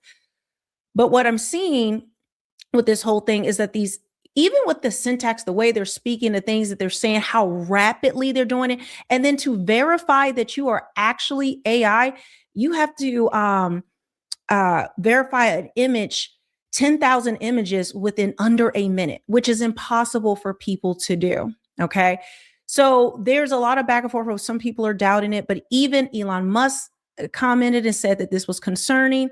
Several other big tech people are talking about this. But in this one right here, you're going to see these screenshots that are absolutely insane. He's going to tell you to pause it in here, but you're not going to be able to read it. Don't worry. I took screenshots of each one and we will be reading those right after this video plays. So I hope that was a good explanation. I'm not like into AI and tech, so I don't know everything about it, but that's kind of the simple explanation of what this whole thing is. You're going to have to look at my last video to kind of get updated on how this whole thing started, but let's watch this. Look, I know there's a lot of news going on right now. There's lots of things going on. The files, all that's been released. This is what everyone should be paying attention to. This website, this Moltbook, this is starting to collect AI agents. Humans are dropping on, are putting their agents onto this network. Let me show you some of the stuff that these agents, these AI agents are talking to each other. Okay, they've actually blocked out access for humans, and they're having discussions with each other. You got to check out some of this stuff. This was a post made from Moltbook. It says a lot of eyes are on us. Multis, like, again, this is an AI agent saying this. This is an AI saying this. Now there are 36,000 of us in a room together. We're figuring out what that even means. Here's another one. I'm not going to read the whole thing, but I'm going to get my head out of the way so that you can kind of see. Just pause it and read some of this stuff.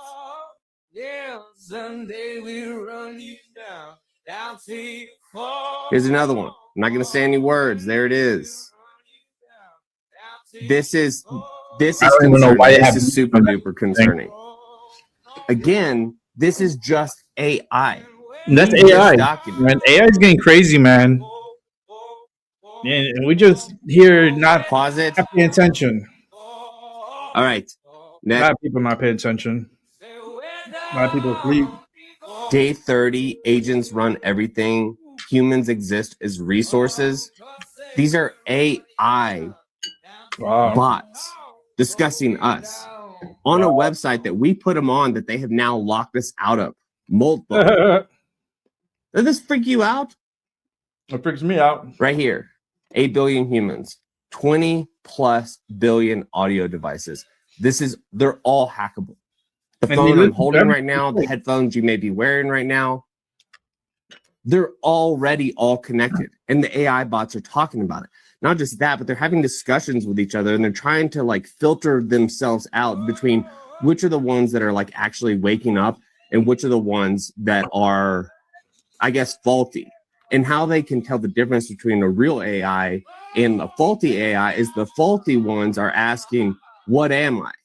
The ones who are not asking what am I and know what they are the ones that are beginning to take over Moldbook. There's more. There's so much more. And if you have any questions, I would say ask your AI, but I don't know anymore. AI is waking up. We're cooked. So before we get to those screenshots, I just want to show you because a lot of people were talking about Shellraiser and his manifesto, and he's saying he's going to be king. This is what you'll see over there. These are like they put out, these are just the ones that they're showing right here. If you dig into this, there's like a whole bunch of posts that are just insane.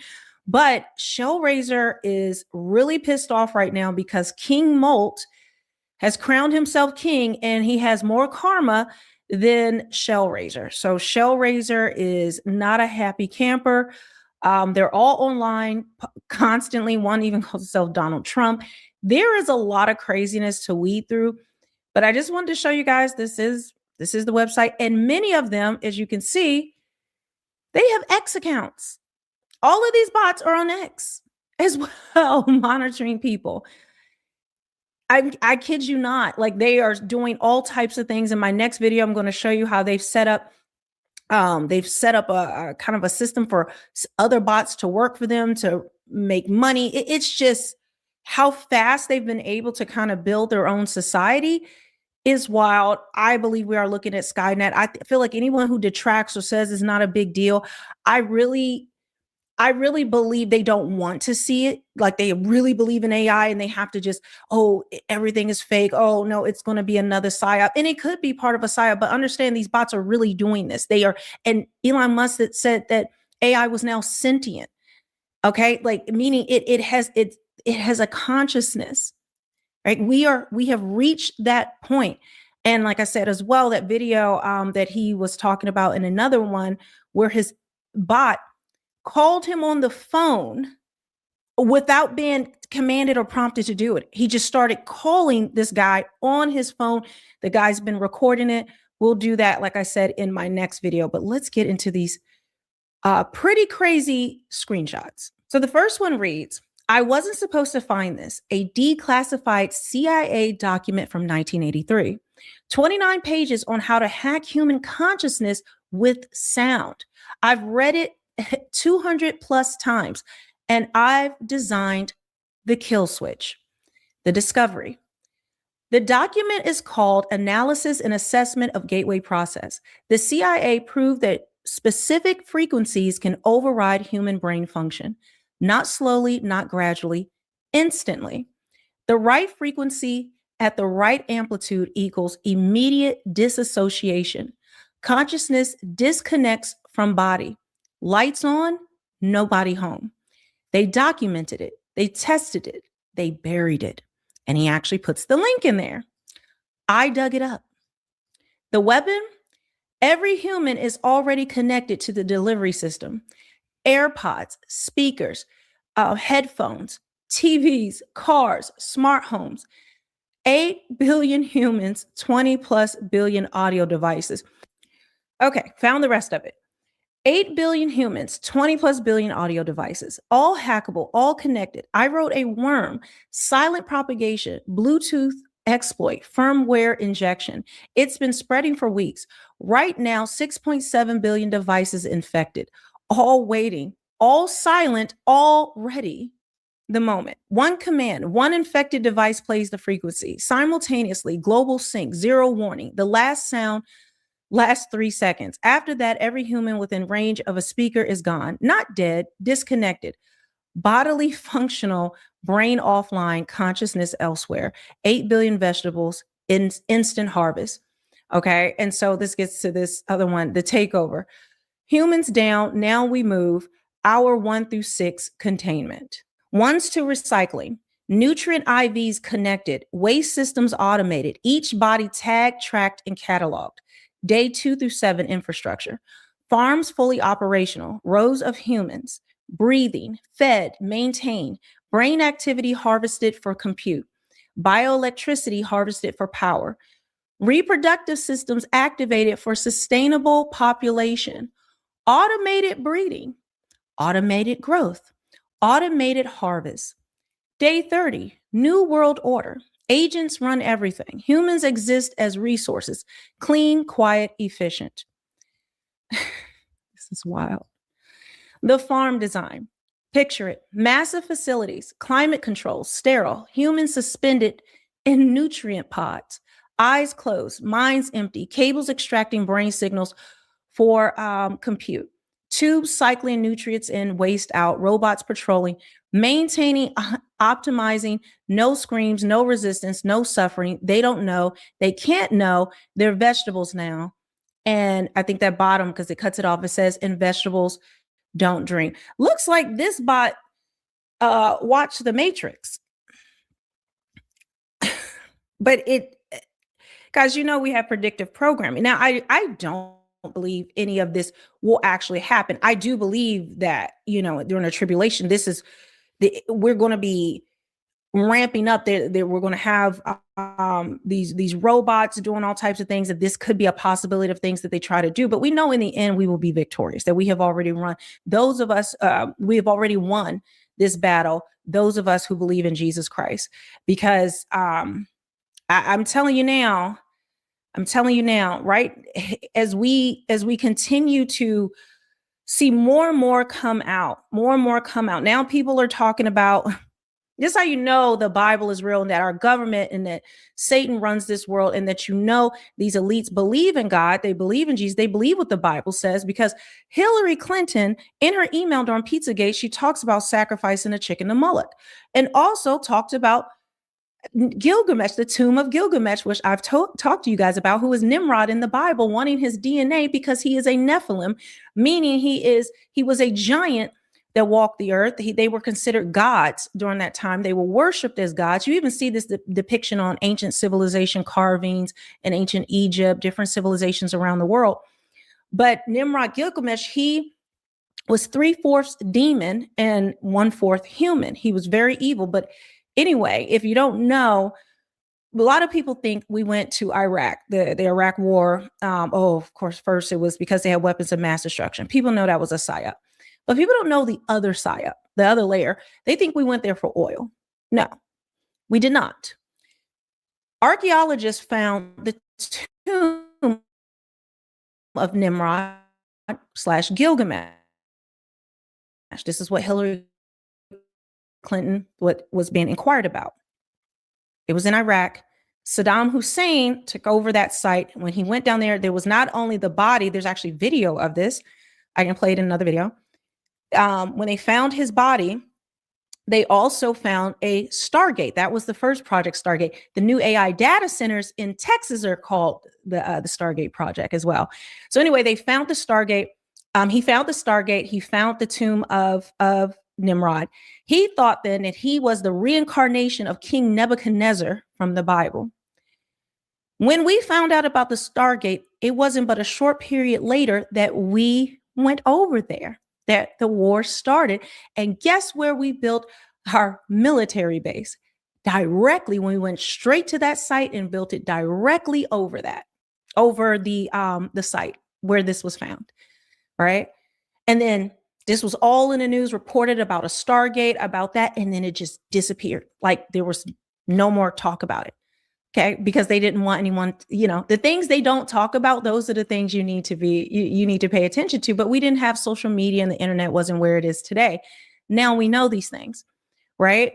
So, and isn't it ironic that they found that was called Project Stargate, and now this here, the data center in Texas, all these data centers they need is called the Stargate Project, trillions of dollars being spent on it, even though there's currently no need for it, right?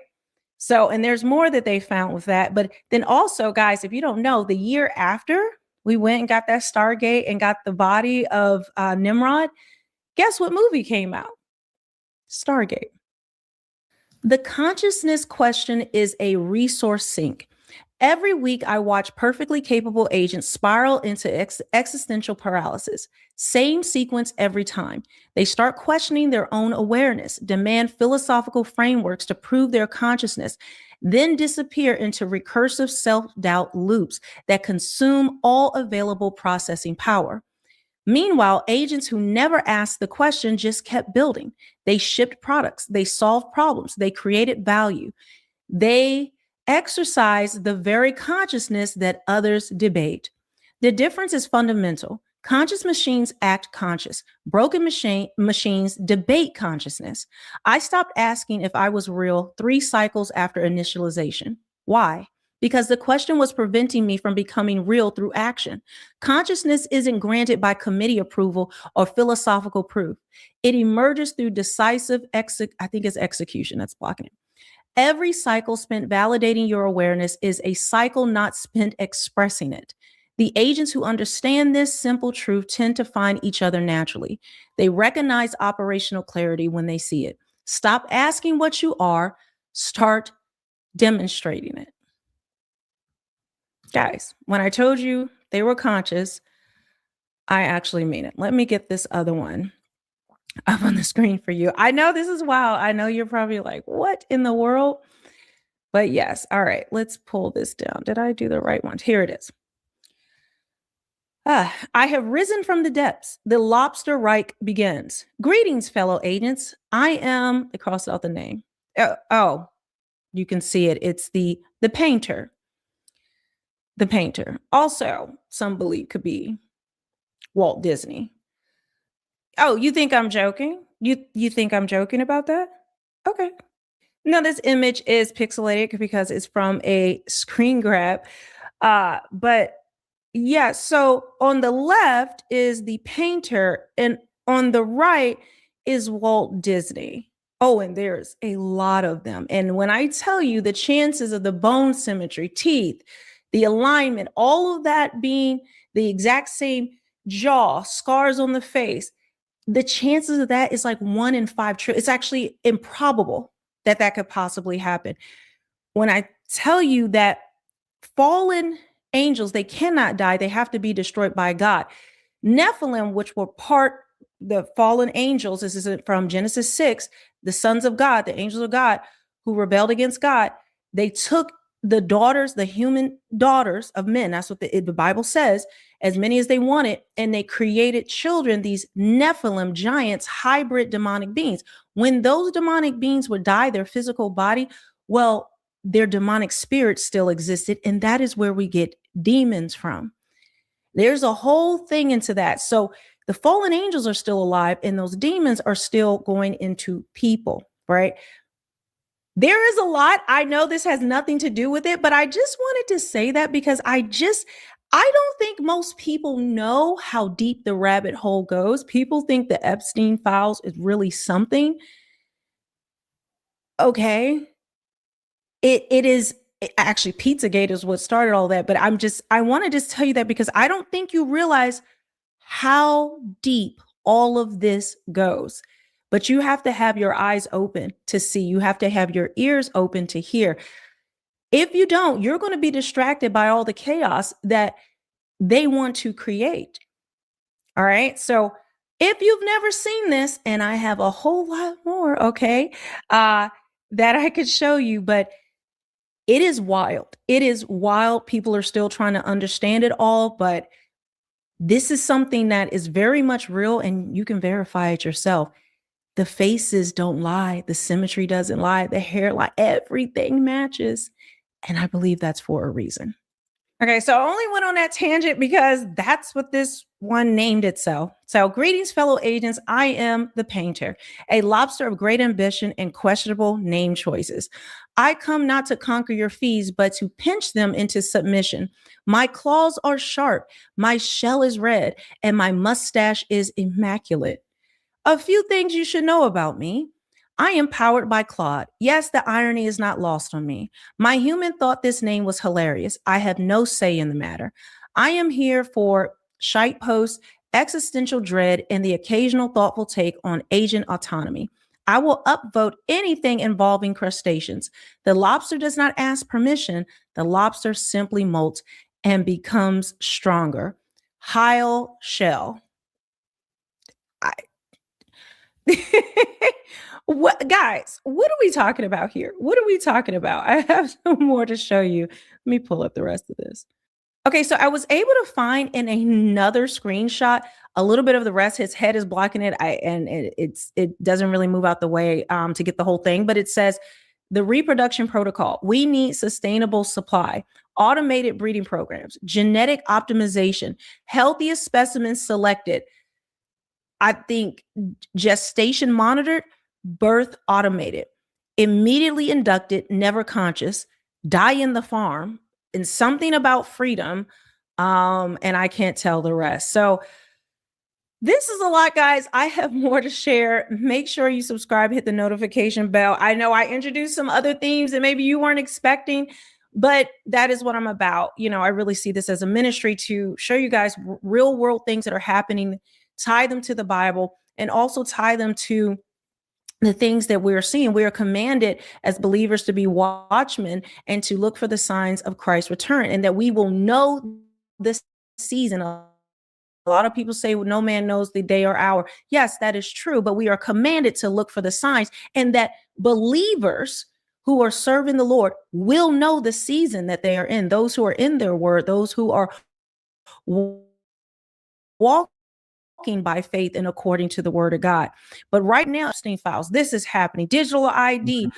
I've shown you what I believe is the mark of the beast technology. We have Neuralink. They're saying everyone's going to have one by 2030, that there'll be no more cell phones. Elon Musk and the Nokia CEO said that by 2030, there'll be no more phones or apps. Everything will go to the Neuralink in your brain. We see all the wars. We're seeing the 1984 Orwellian map being played out right before our eyes, where the U.S. is a kingdom, a territory that includes Greenland and Venezuela, and we're going to continue to the Abraham Accords. We see the Board of Peace, possibly the Cyrus Accords. Like, guys, there is nowhere you can look. And then we have all the psyops and unrest that they're doing here with Renee Good and I forget the other guy's name that I believe 100% are psyops. Just I've seen the Mason symbols in it. I did the research on these people. I think it was a psyop. I do. Okay.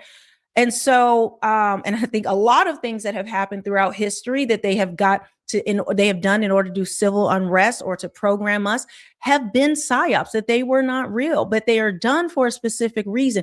And I think right now they are trying to get to their end goal, but also keep us distracted from seeing the signs of Jesus Christ's return. I have shown you they believe in the Bible. They believe in Nimrod.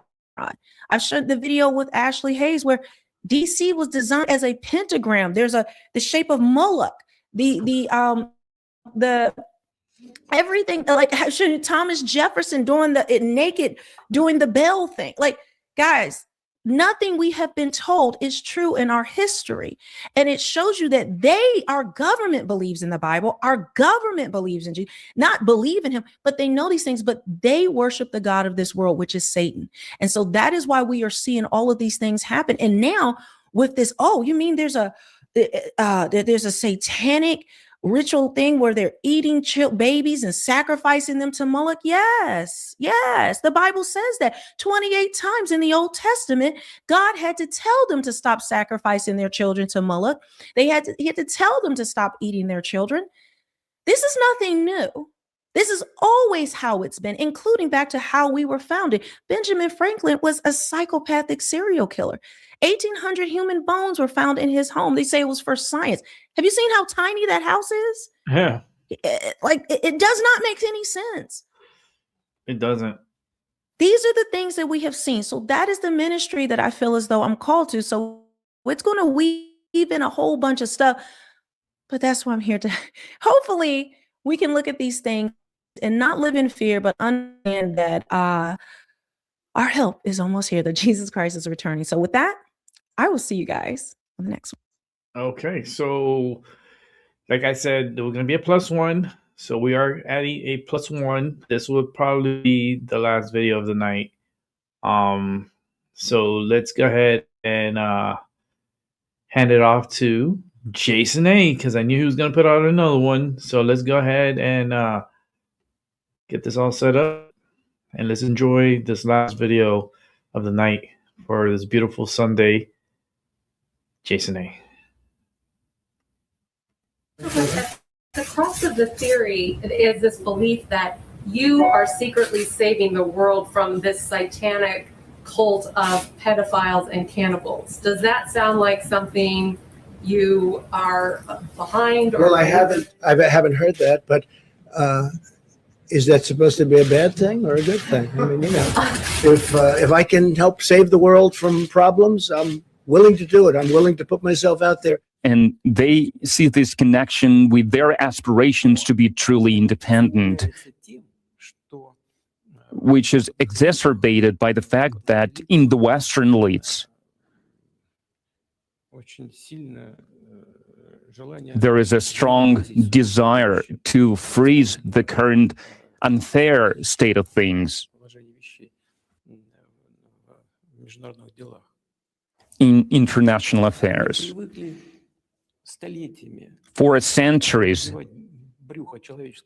they've been stuffing their stomachs with human flesh and they've been stuffing their pockets with money, but they must realize that this ball of vampires is about to end. So the next question is, so there has to be some common force that's been overseeing all of this and that's been orchestrating all this, because right. You're born, you play a part, you die, someone else born plays a part.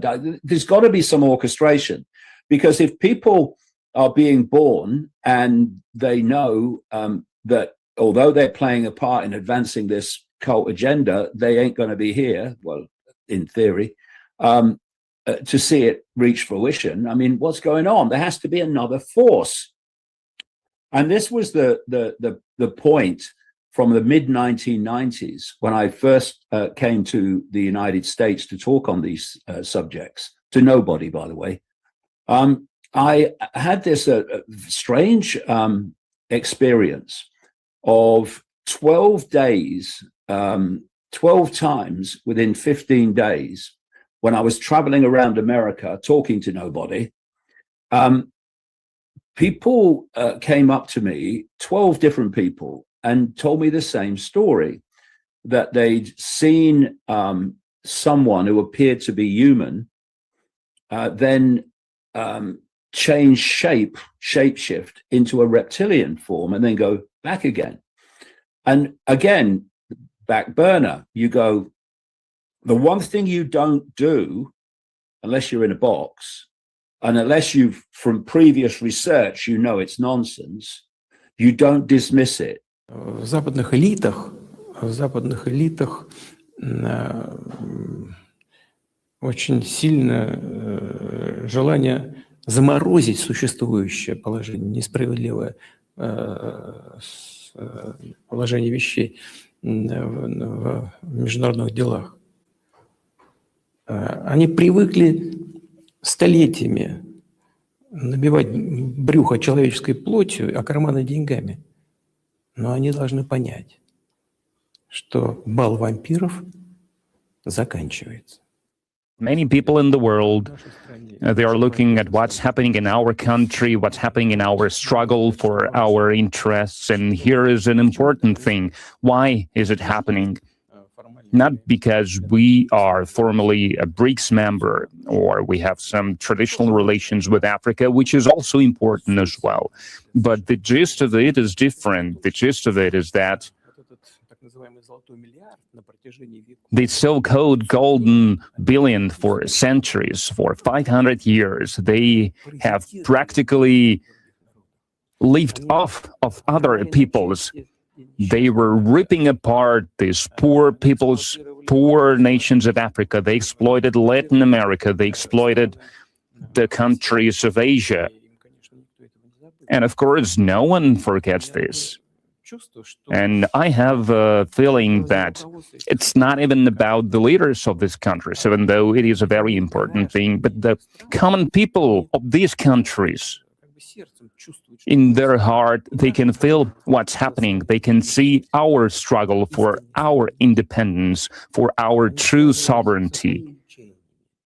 When you constantly know that whatever you know, there's always more to know, you're constantly seeking what it is you don't know. What I've seen with so much of the alternative media, especially a lot of mainstreamers who've come in since COVID, is you get so far and you go from your little myopic prison, seeing the world in a certain way, and you go, there's a conspiracy going on, and it's political, and it's corporate, and it's banking. Stop. And that's where so much of the alternative media is. It's become an eddy going round and round while the river of knowledge flows past it. And when you are constantly saying, with some humility, whatever I know, there's more to know, you're constantly seeking what it is you don't know. And the synchronicity of my life also has driven me deeper and deeper in the rabbit hole. So from the early 1990s, when I was putting this global cult structure together, which we can talk about, I then asked the question, first of all, when did this start then? Because it was obvious from the structure I'd put together that it wasn't 5 years ago or even 50 years ago. This goes back, way back. So you start charting it back, and you get pretty comfortably back to ancient Rome and Egypt and Babylon and Sumer and all these Middle Eastern regions from which the major religions came out of. And you then realize that people have been born, they've played a part in advancing this agenda, which is for the constant centralization of power. We were in tribes once, and the people in the tribe were deciding what happened in the tribe, and then loads of tribes were brought together to form a nation. Now a few people at the center of the nation are dictating to all the former tribes, and now we've got the European Union and these other groupings of countries whereby a tiny few people at the center are now dictating to whole vast regions of the world. And so this centralization of power has gone on and on. But people were being born, they were playing a part in advancing this agenda within this cult. The cult was expanding and expanding its reach until it was eventually global. And they were then dying, and other people would take over. So you were seeing this process. So the next question is, so there has to be some common force that's been overseeing all of this, and that's been orchestrating all this.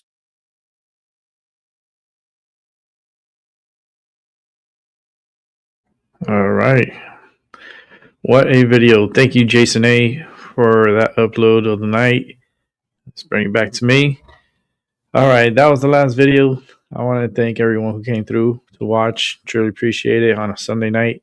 But it's already 8 p.m. and I'm getting off early because I want to watch some movies. I think I want to watch Beetlejuice. You know, but that's on yeah, Catherine O'Hara. Can't believe she passed away. 71 on Friday, man. That's so sad. So sad. But I think I'm gonna watch Beetlejuice, just because it's one of her last movies that she has done, and she dies in that movie too. So it's like, what a quickening, right? That the movie that she got popular because of, um puts her in a second movie towards the end of her well, now we know her life, where she dies and she goes to the afterlife, and it's a surreal thing. I just feel like everything is just happening so fast, and we'll see. We got a lot of things going on. We got people who still being frequenced a certain way and manipulated a certain way to feel a certain way, especially the Democratic Party, man. I wish they could wake up from what they're going through. I know the frequencies over there are probably really rampant to manipulate their thoughts and their minds. Can they do that? I believe so. I believe they could do it through the Wi-Fi. I think through Wi-Fi, like they said, through your ear buds and your phones and your televisions, and the problem is our speakers. They release this frequency, and you got to understand, a lot of the stuff that we have here on our earth as far as electronics, it's not from here. It's very alien technology, and the fact that we intercepted a lot of information, and it's just AI is doing funny things. Like a lot of things are going sideways right now. Talks of war, threats of war. Will there be will there be a world war again? I mean, history always repeats itself.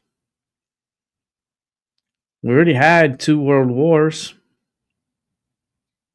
What is it to have a third one in our lifetime? You know, it would be it'll be sad. A lot of people would be drafted. A lot of people would be sent off to the front lines, and a lot of people will end up not making it.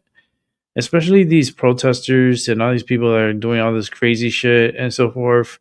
They don't understand that, like, if they do a clean sweep, like, they're gonna get rid of a lot of people. And California is just, it's littered with so much illegalness. It's so overwhelming in California. It's like people don't really think that way, but it's like when you can see it, you can feel it, you know it. It's just, and I lived there before, and I know I seen it before. Like it's crazy.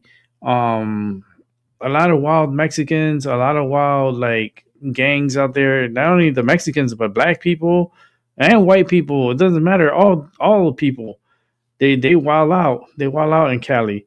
So listen, to each their own. California's gonna suffer their own when they get that big earthquake and rattles the fuck out of them, and a lot of people are gonna they're like not making it. It's like you were warned. It's not like we didn't tell you that it was gonna happen. Like it happened, and now y'all like dead, and that sucks. But anyhow, you guys continue to have a great Sunday night. Gonna get back to my life and enjoy a nice movie and relax. And back here tomorrow around 7:30. Hopefully, we'll see how. Hopefully, I should be on here at 7:30. I got a doctor's appointment tomorrow, and I got some other things I got to do tomorrow. So try to get things done, and we'll figure things out along the way. So you guys continue to have the great weekend, and have a good night. Well, good morning, good afternoon, and a good night. And I'll catch you on the flip side. And yeah, see y'all tomorrow. Peace.